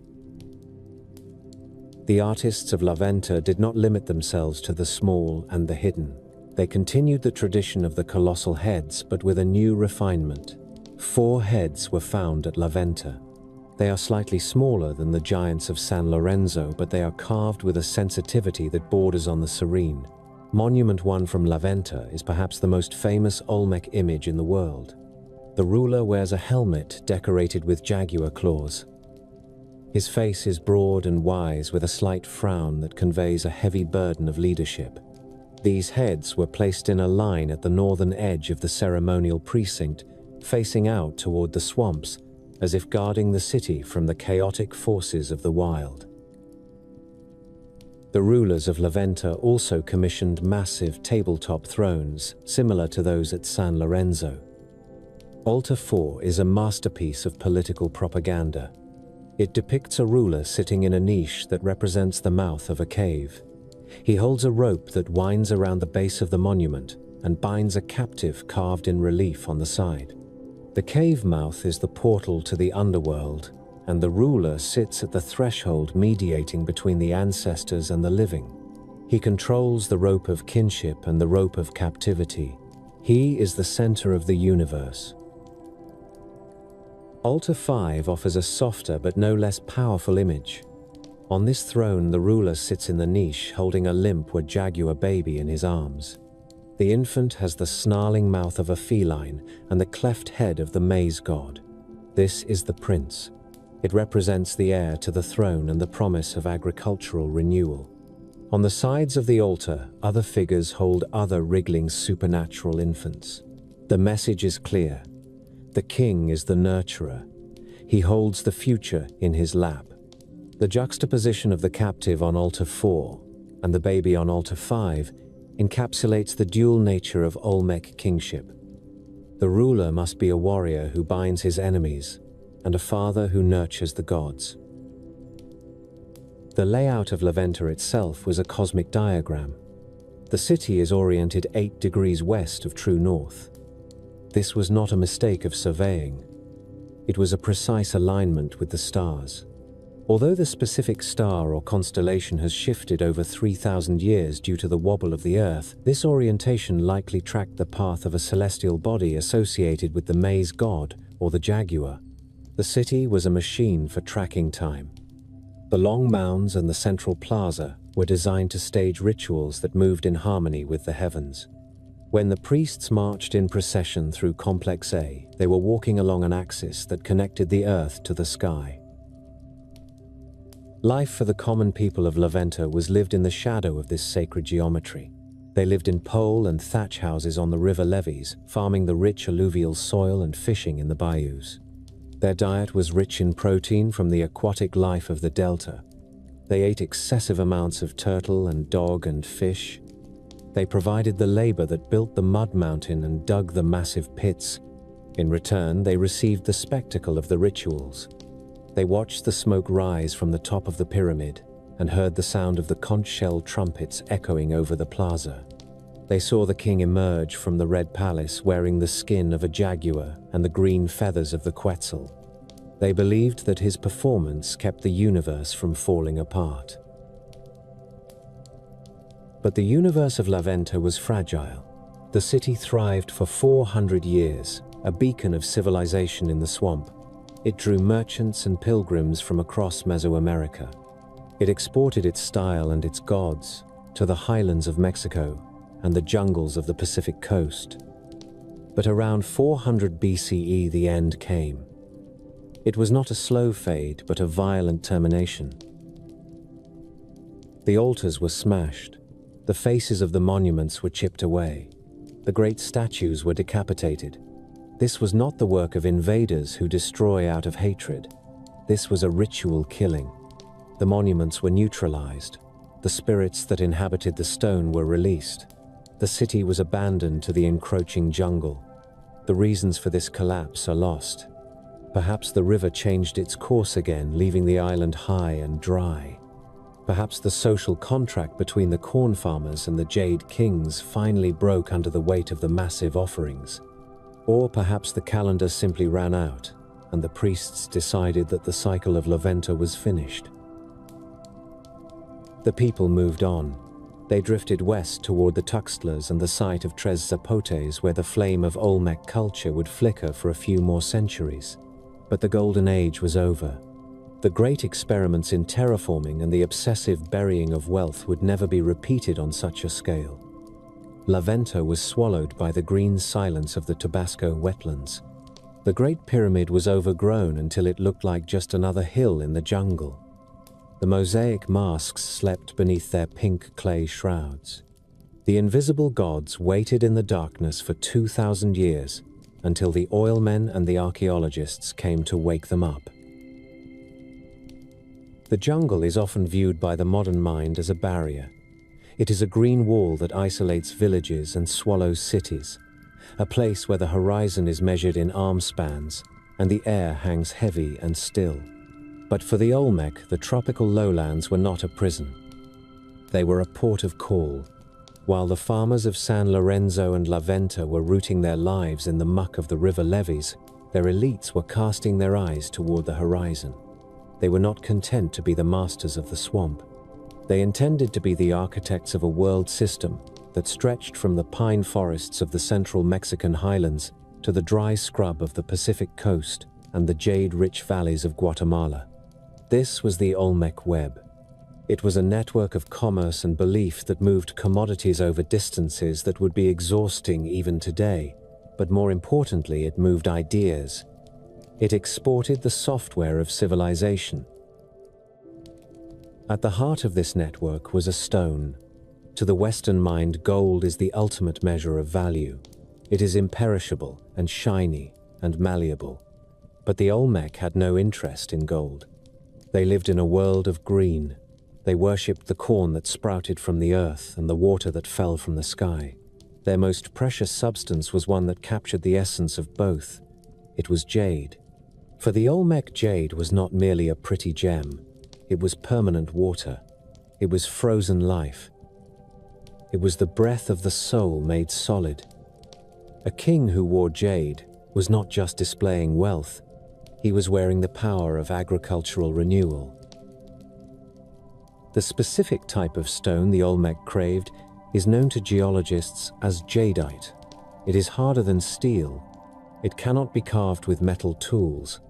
To shape it requires an agonizing expenditure of time, using abrasive sand and string and bird bone drills. But not just any jadeite would do. The Olmec had a very specific aesthetic. They did not prize the apple-green stone that would later captivate the Maya. They sought a translucent blue-green hue that glowed like the deep water of a spring or the haze of the jungle morning. This is Olmec blue. For decades, the source of this specific stone was one of the great geological mysteries of Mesoamerica.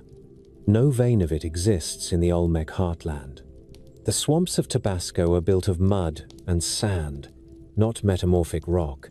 The answer lay hundreds of miles to the southeast in the tectonic collision zone of the Motagua River Valley, in what is now Guatemala.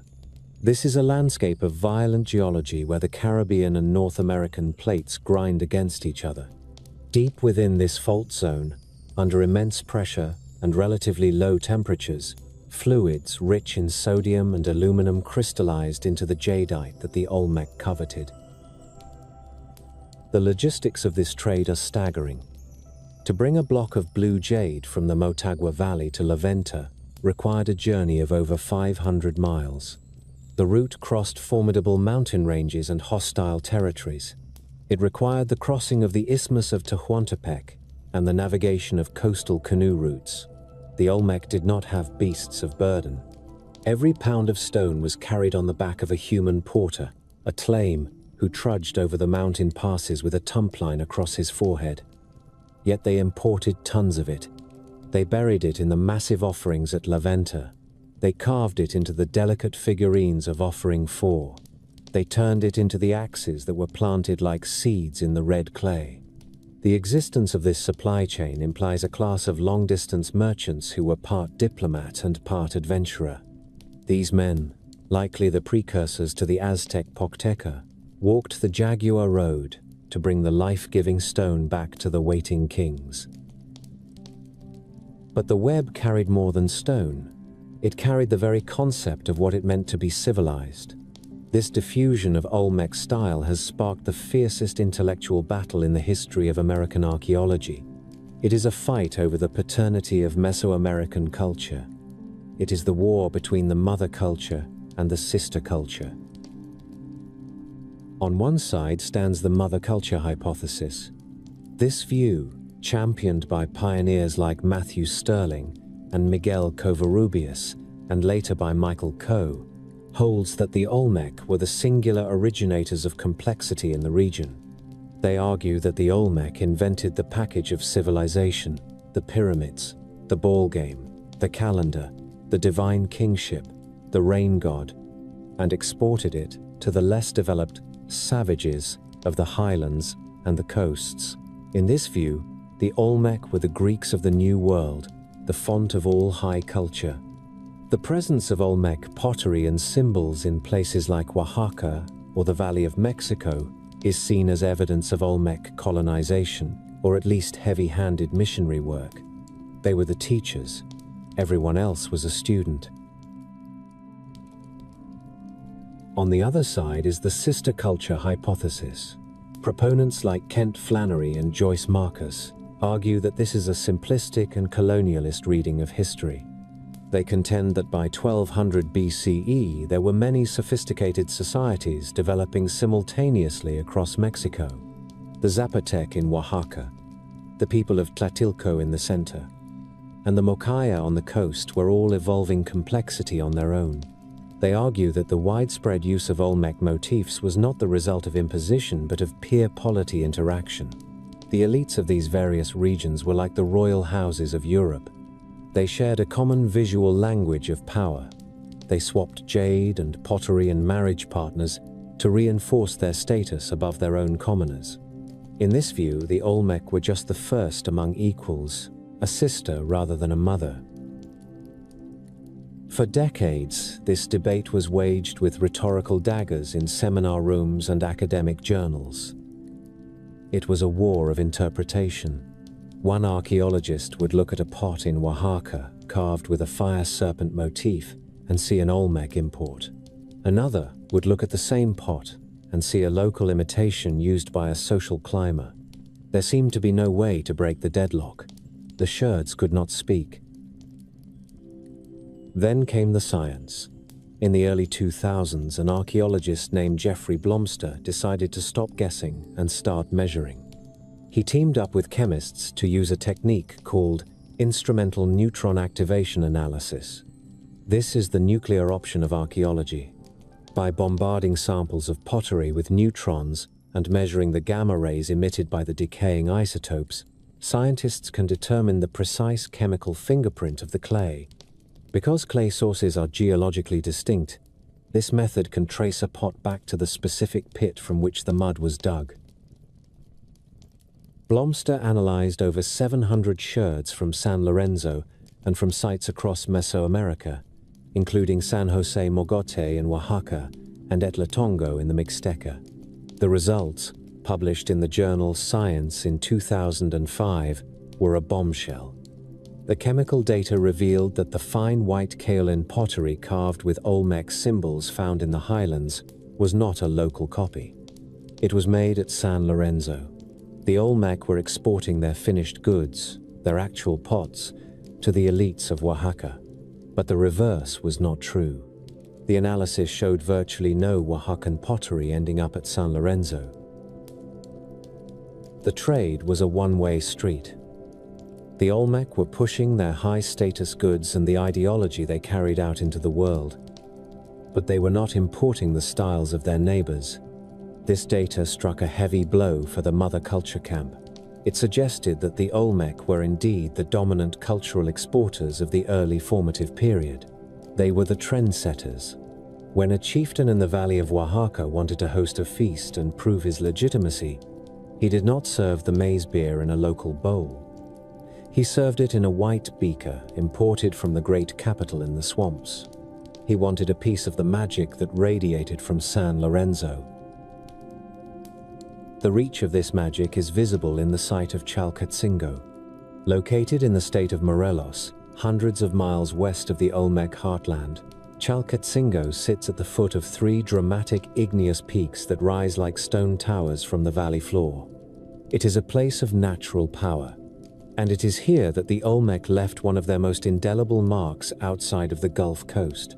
Carved onto the cliff face high above the valley is a relief known as El Rey, the king. It depicts a figure seated on a throne inside a U-shaped niche. The niche represents the mouth of a cave, the portal to the underworld.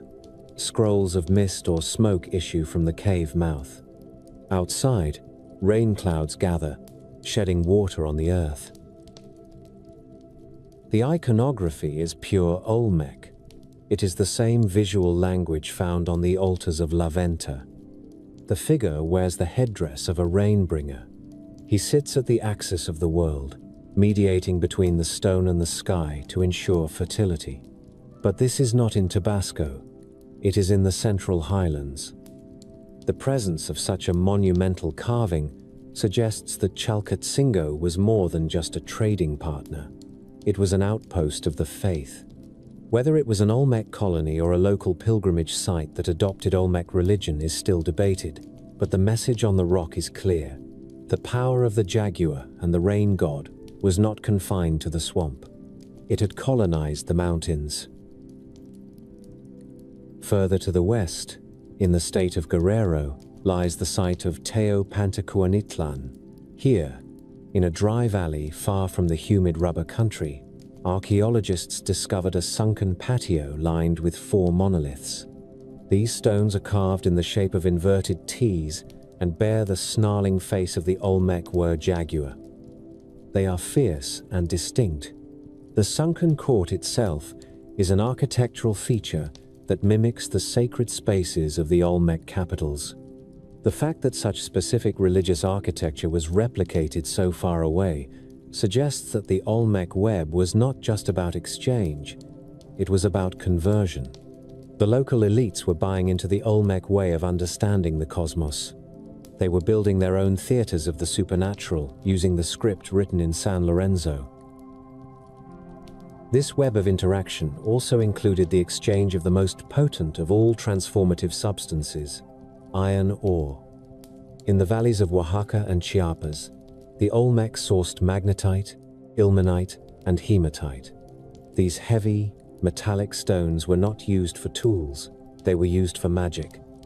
Olmec artisans, particularly those at San Lorenzo, mastered the incredible skill of grinding these ores into concave mirrors. These mirrors are marvels of prehistoric technology. Some have focal lengths that are precise to within millimeters. When worn on the chest of a ruler, a mirror would catch the sun and flash with a blinding brilliance, literally turning the king into a source of light. They could also be used to start fires, a trick that must have seemed like a miracle to the uninitiated. To summon fire from the cold sun was the ultimate proof of divine favor. Excavations have found that raw nodules of iron ore were imported into San Lorenzo from sources over 100 miles away, worked into mirrors in the royal workshops, and then perhaps re-exported or gifted to loyal vassals. The mirror was the badge of office in the Olmec world, a symbol that the wearer possessed the vision to see into the other world. We must also consider the invisible commodities. Along the Jade Road and the river routes traveled the perishable goods that have left no trace in the archaeological record, but which surely fueled the engine of commerce. The feathers of the quetzal and the macaw, the skins of the jaguar, the salt from the coastal pans, and perhaps most importantly, the cacao. As we saw in the earliest days of the Moquea, chocolate was the social lubricant of Mesoamerica. By the time of La Venta, the Olmec were consuming it in vast quantities. Chemical residues from vessels at San Lorenzo and El Manati prove that cacao was being prepared and served. It is likely that the Olmec heartland, with its perfect climate for growing Theobroma cacao, became the prime producer of the bean for the highlands. They were the suppliers of the drink of the gods. A feast without cacao was a failure. A marriage alliance without the exchange of chocolate was void. By controlling the production of this addictive and stimulating luxury, the Olmecs secured a hold over the social lives of their neighbors that was as strong as any army. The Olmec web was thus a complex tapestry of the hard and the soft. It was built on the back-breaking labor of moving jade and basalt, but it was sustained by the allure of the exotic. It was a system where the center defined the periphery. San Lorenzo and Laventa were the Romes of their day, the places where style was set, where the gods lived, and where the power of the earth was harnessed. The lords of Oaxaca and Chiapas and Guerrero looked to the Gulf Coast and saw a model of what they wanted to be. They imported the pottery and the mirrors and the jade because these things carried the charisma of the civilized. But webs are fragile things. They depend on the tension of the strands. If the center collapses, the periphery drifts away. As Laventa reached its apogee, the web was taut and vibrating with energy. The blue jade flowed north, and the iron ore flowed south. The ideas of the Wer jaguar and the maize god permeated the consciousness of 1 million people who spoke a dozen different languages. The Olmec had succeeded in creating the first Mesoamerican world system. They had knit the disparate geographies of the continent into a single interaction sphere. Yet, even as the merchants walked the trails and the rafts floated down the rivers, the seeds of change were being sown. The very success of the Olmec model meant that their neighbors were learning. The students were becoming masters. In the valleys of Oaxaca, the Zapotec were beginning to carve their own stones and build their own mounds. In the Maya lowlands, the first stirrings of a new giant were being felt. The Olmec had shown them how to be kings. Soon, they would no longer need the mother to hold their hand. The story of the Olmec is not just about the kings who sat on the thrones, but about the people who carried the weight of those thrones. It is about the women who ground the corn and the men who fished the lagoons. As we turn our gaze from the grand networks of trade to the intimate spaces of the household, we find a different kind of history. It is written not in jade, but in clay and bone and the daily rhythms of survival. The great basalt heads of San Lorenzo and the jade masks of Laventa tell us a great deal about how the Olmec wished to be seen. They project an image of absolute, masculine power, of kings who could command the earth and the stone. But history is not only written in monuments, it is written in the refuse of daily life, in the broken pottery swept into the corners of a patio, in the gnawed bones of a family meal, and in the small clay dolls held in the hands of children. To understand the Olmec fully, we must turn our eyes away from the glare of the royal plazas and look into the shadows of the cane-walled houses where the vast majority of the people lived, loved, and died. For decades, the common people of the Olmec heartland were invisible to archaeology. They were assumed to be a simple peasantry, the faceless muscle that moved the rocks. But recent excavations at sites like El Remolino and in the hinterlands of San Lorenzo have begun to illuminate their lives with startling clarity. The picture that emerges is not one of downtrodden slaves, but of a resilient, amphibious people who were masters of their wet and shifting world. The typical Olmec house was a structure born of the jungle. It was built of wattle and daub, a technique where a lattice of cane or sticks is woven together and then plastered with thick river mud. This created a wall that was durable when dried by the sun, but flexible enough to withstand the tremors of the earth. The roof was a steep thatch of palm fronds, designed to shed the torrential rains that hammer the Gulf Coast for half the year. These houses were not isolated shacks. They were often arranged in clusters around a central patio, forming a compound where an extended family lived and worked together. At El Remolino, located just a few kilometers from the royal plateau of San Lorenzo, archaeologists found the footprints of these lives preserved in the sediment. They found the remains of sleeping benches made of compacted clay, sometimes heated from beneath to ward off the damp chill of the tropical night. They found hearths where the cooking fires burned continuously, the smoke drifting up to blacken the thatch and keep the mosquitoes at bay. And most importantly, they found the trash. The garbage of the Olmec commoner reveals a diet that would be the envy of many modern gourmands. While the later civilizations of Mesoamerica were heavily dependent on maize, the early formative Olmec were facultative farmers. They grew corn, certainly, but it was not the monolithic calorie source it would later become. Instead, they ate the river. The archaeological middens are packed with the bones of snook and tropical gar, fish that grow to enormous sizes in the lazy currents of the Coatzacoalcos. They ate turtles in staggering quantities. The muddy banks of the Oxbow lakes were teeming with mud turtles and snapping turtles, a source of protein that could be easily harvested by women and children.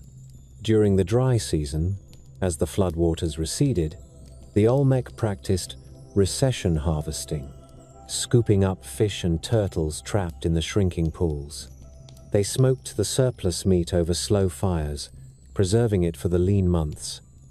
It was a diet rich in protein and fat, supplemented by wild palm nuts and the occasional deer or peccary hunted in the upland forests. But there was another source of meat, one that sits uncomfortably with modern sensibilities. The Olmec loved dogs, not as pets, but as livestock. The bones of domestic dogs found in household refuse show cut marks consistent with butchery.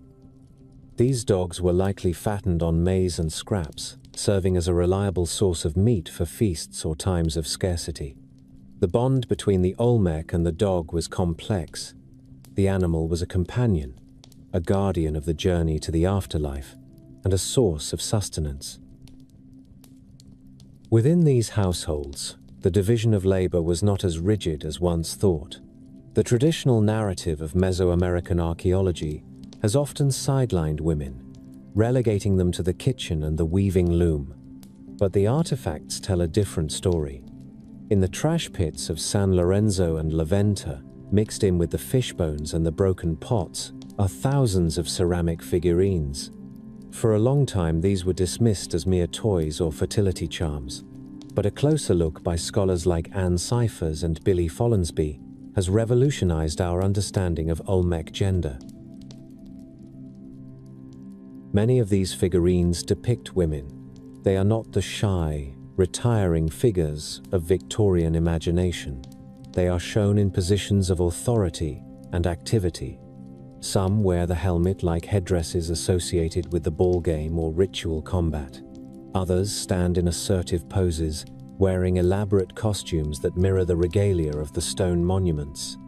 Follansbee's analysis suggests that the costumes on the great stone heads and altars are not exclusively male. The heavy belts, the capes, and the pectoral ornaments are gender-neutral or ambiguous. This opens up the tantalizing possibility that women in Olmec society could hold high office, perhaps even ruling as queens or serving as powerful priestesses. The figurines also give us a glimpse into the intimate rituals of the home. Unlike the terrifying state religion of the great centers, with its jaguar gods and massive offerings, domestic religion was personal. The figurines were likely used in healing ceremonies, broken intentionally to release their power or take illness away from the body. They represent a little tradition that ran parallel to the great tradition of the kings, a folk religion managed largely by women who acted as the spiritual guardians of the family. To walk down the street of an Olmec village would be to see a people who had physically reshaped themselves to set themselves apart from the animal world. The most striking aspect of the Olmec appearance was the shape of their heads. This was not genetic. It was a deliberate, painful work of art. Beginning shortly after birth, while the skull of the infant was still pliable, the Olmec mother would bind the head of her child with tight cloth wraps or wooden boards.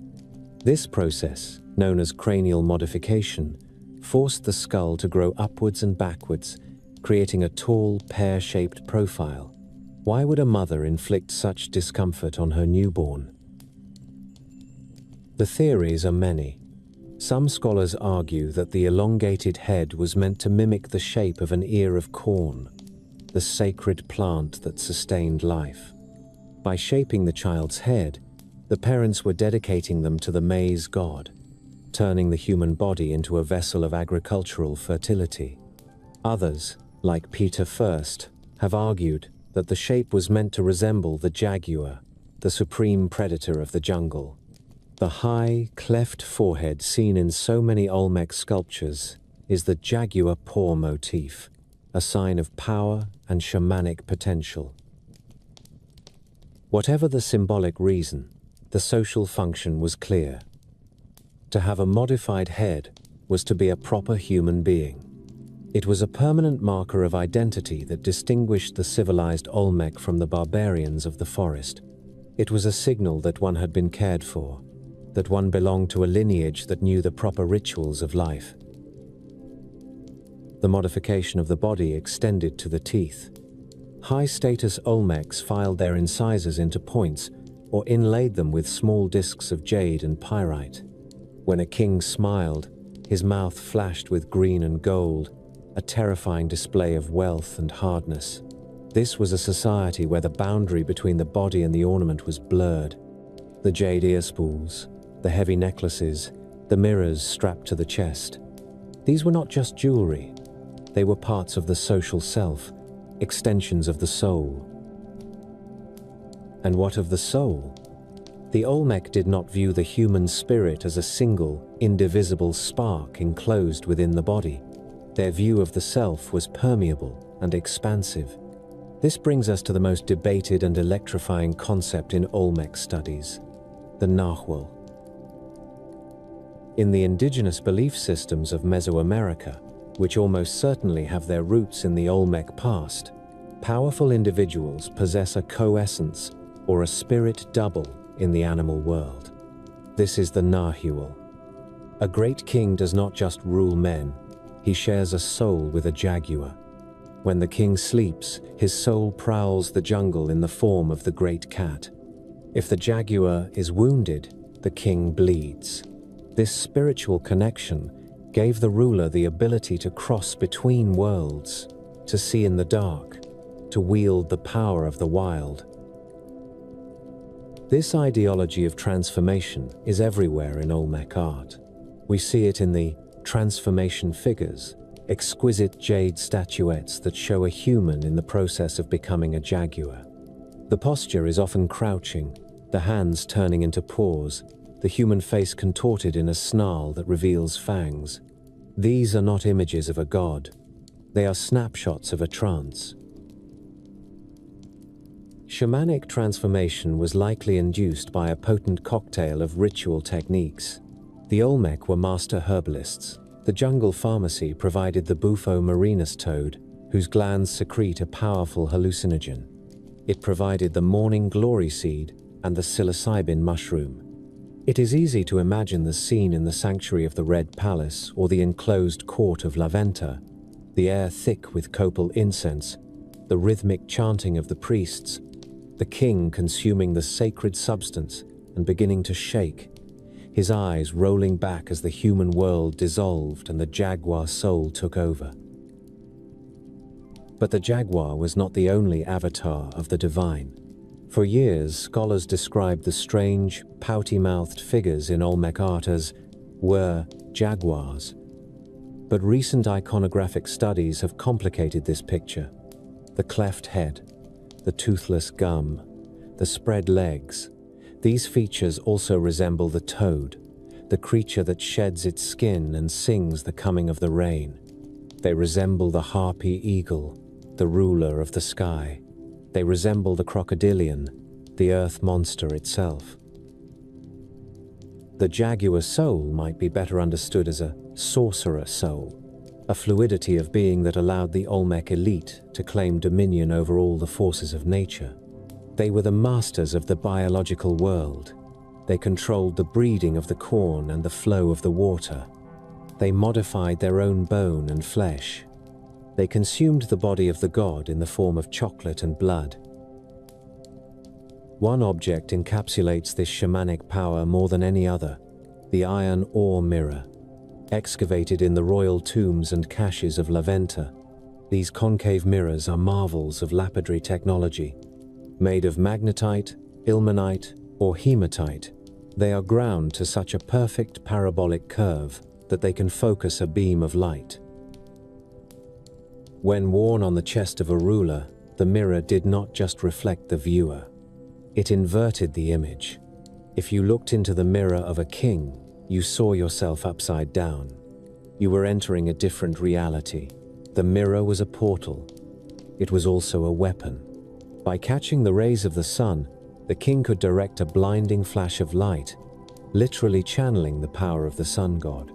He could use the focused beam to start a fire, a miracle that would have cemented his status as a being who stood between the cold earth and the burning sky. Daily life for the Olmec was thus a constant negotiation between the practical and the magical. The farmer planting his maize on the river levee was not just growing food. He was participating in a cycle of death and rebirth that was mirrored in the ballgame played in the stone courts. The woman weaving cotton on her backstrap loom was not just making cloth. She was creating the second skin that defines civilized life. The fisherman casting his net into the bayou was aware that the crocodile watching him from the bank might be the soul of his chief. This profound integration of the natural and the supernatural, the domestic and the divine, created a society of immense resilience. It allowed the Olmec to survive the floods, the volcanic eruptions, and the shifts of the river. But even the strongest web can tear. As the centuries turned towards the end of the Middle Formative Period, the tension between the rising population and the fragile environment, between the demanding elites and the laboring commoners, began to grow. The great experiment of Laventa, with its buried tons of jade and its invisible pavements, was approaching its climax. The social contract that bound the corn farmer to the Jaguar king was about to be tested by forces that no mirror could deflect. The Jaguar soul was strong, but the earth was restless. The end of the Olmec Golden Age did not come with the suddenness of a thunderclap, but with the slow and grinding inevitability of a river changing its course. Around 400 BCE, the great island city of Laventa began to die. The precise cause of its demise is written in the geology of the Tabasco lowlands. The Mezcalapa River, the massive artery that fed the city its trade and its lifeblood, silted up and twisted away. It abandoned the island for a new channel to the east, leaving the Great Clay Pyramid and the buried pavements isolated in a drying swamp. The water that had been their highway became their prison. In the wake of this environmental betrayal, the social contract that bound the corn farmers to the Jaguar kings unraveled. The archaeological record at Laventa shows signs of a violent termination. The altars that had served as the thrones of the dynasty were smashed. The great portraits of the rulers were decapitated or defaced, their eyes chipped out to blind them in the afterlife. This was not merely the vandalism of invaders, but the ritual neutralization of power by a people who had lost faith in the ability of their lords to command the rain and the earth. The city was left to the forest, and the jungle canopy closed over the complex astronomical alignments that had once tracked the movement of the stars. But the death of the capital did not mean the death of the culture. As the lights flickered out in the east, the center of gravity shifted back to the west, to the rolling hills of the Tuxtla Mountains, where the ancestors had quarried the black stone. Here, at the site of Tres Zapotes, the Olmec survivors reinvented themselves. They did not build another San Lorenzo or Laventa. They built something different, a society that was less concerned with the massive terraforming of the landscape and more obsessed with the precise measuring of time. This was the era of the Olmec, the long twilight that bridged the gap between the ancient sorcerer kings and the rising splendor of the Maya. Tres Zapotes sits in a valley protected by the volcanic peaks, a landscape less hostile than the fever swamps of the coast. Here, the culture displayed a remarkable resilience. While the other great centers were abandoned, Tres Zapotes continued to be occupied for nearly 2,000 years. It became a city of survivors. The art produced during this period reflects a shift in the collective psyche. The vitality and naturalism of the early formative period began to stiffen. The carving became more rigid, the themes more martial. The most poignant symbol of this transition is the colossal head of Lakobata. Found near the slopes of the volcano Elvigia, this monument is distinct from the 16 other known heads. It is the only one with its eyes closed. While the giants of San Lorenzo stare out with an alert and terrifying gaze, the Kobata head sleeps. Some scholars have interpreted it as a death mask, a memorial to a deceased ruler carved at the very end of the great tradition. It marks the moment when the Olmec giants finally closed their eyes, and the culture turned its vision inward to the abstract worlds of mathematics and language. It was in this intellectual hothouse that the descendants of the Jaguar people achieved their greatest triumph. They invented the machine of history itself. For decades, the credit for the invention of the long count calendar was given to the Maya. The Maya were the undisputed masters of time, erecting forests of stellae that recorded dates reaching back millions of years into the mythological past. But in 1939, Matthew Stirling proved that the Maya were merely the inheritors of an older genius. On a hot January morning at Tres Zapotes, Stirling's team unearthed a fragment of a basalt monument that had been reused by a local farmer to grind corn. It was the bottom half of a stela, designated Stela C. One side bore an abstract face of a Wer-Jaguar or rain deity, stylized and geometric, but the other side bore a series of bars and dots. Stirling, who knew the Maya system of counting, recognized the column of numbers immediately. It was a date. He calculated the sequence: 7 baktuns, 16 katuns, 6 tons, 16 unals, 18 kins. In the correlation used to align the native calendar with the Christian one, this date corresponded to September 3, 31 BCE. The academic world was stunned. Here was a date that preceded the earliest known Maya stela by 3 centuries. It was found not in the jungles of the Petane, but in the heartland of the Olmec. The reaction from the Maya establishment was fierce and dismissive. The great J. Eric S. Thompson, the Dean of Maya Studies, argued that the date was a mistake, or that the system used at Tres Zapotes was different from the Maya system. He could not accept that the primitive Olmec had beaten the Greeks of the New World to the concept of the zero and the calculation of deep time. But Stirling was right. Years later, the top half of Stela C was discovered, and the initial coefficient was confirmed as a 7. The Olmec had indeed created the long count. They had conceptualized time not just as a cycle of seasons, but as a linear river that flowed from a fixed point in the mythological past. This invention changed the nature of power. A king could now anchor his reign in the stream of history. He could link his accession to the birth of gods and the movement of planets. History was no longer oral and malleable. It was mathematical and permanent. The intellectual revolution at Tres Zapotes went beyond numbers. It extended to the written word. The Olmec had used symbols for centuries: the fire serpent motif, the crossed bands, the cleft maze. But these were ideograms, ideas represented by pictures. The Olmec took the final step. They developed a fully phonetic script, a system of hieroglyphs capable of recording the spoken language.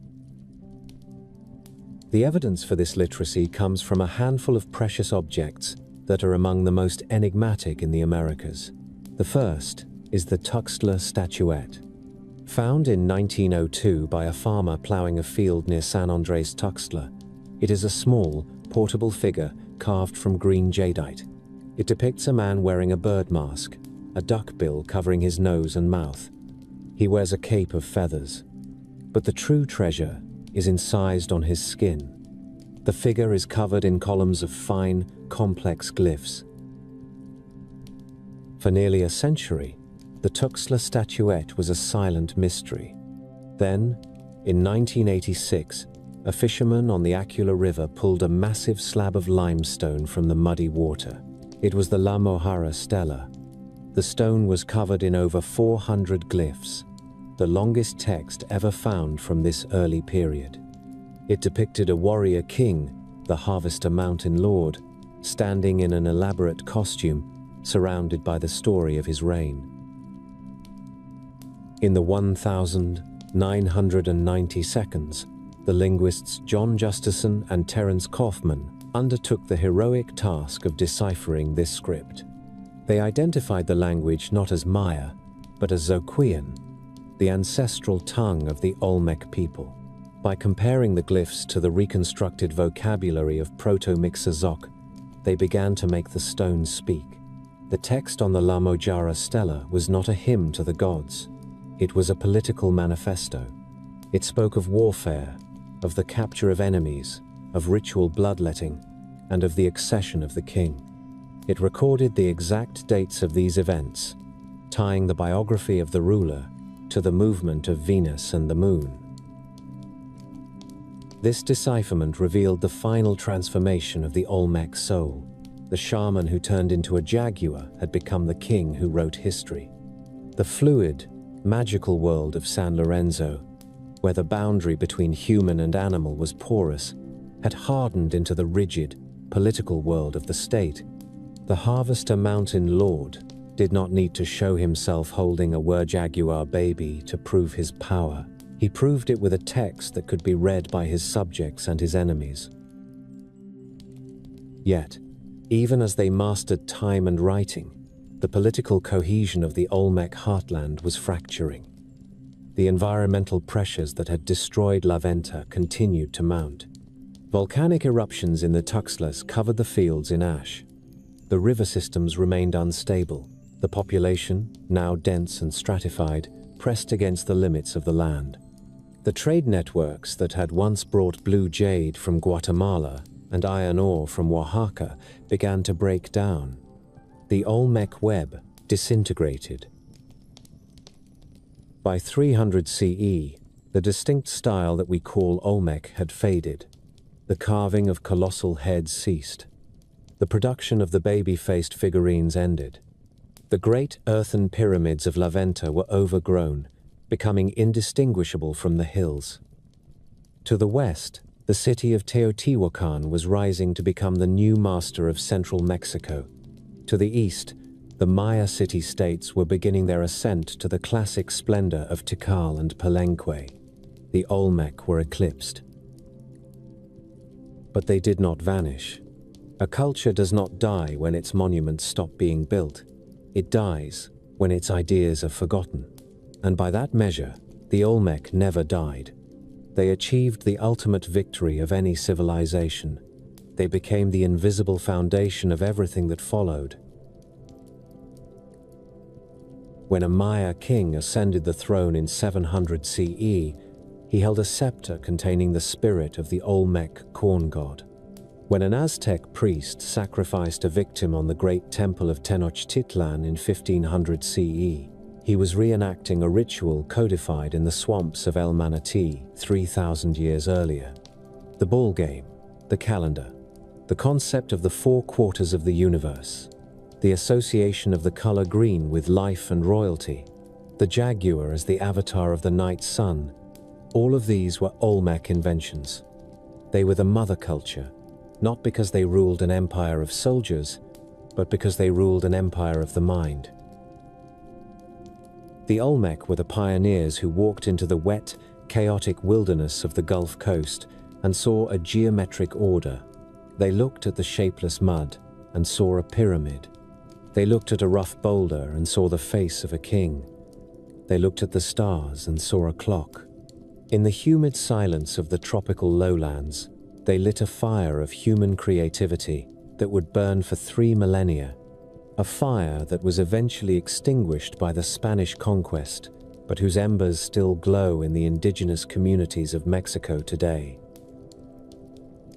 The story of the Olmec is the story of the first great American experiment. It is a testament to the sheer audacity of the human spirit, the will to build a mountain where there was none, to carve a face that would outlast the flesh, and to write a name that would defy the erasing hand of time. They were the people of the rubber country, the jaguar children, the giants in the earth. And as long as the basalt heads stare out from the museums of Salapa and Villahermosa, keeping their silent watch over the modern world, the Olmec will never truly be gone.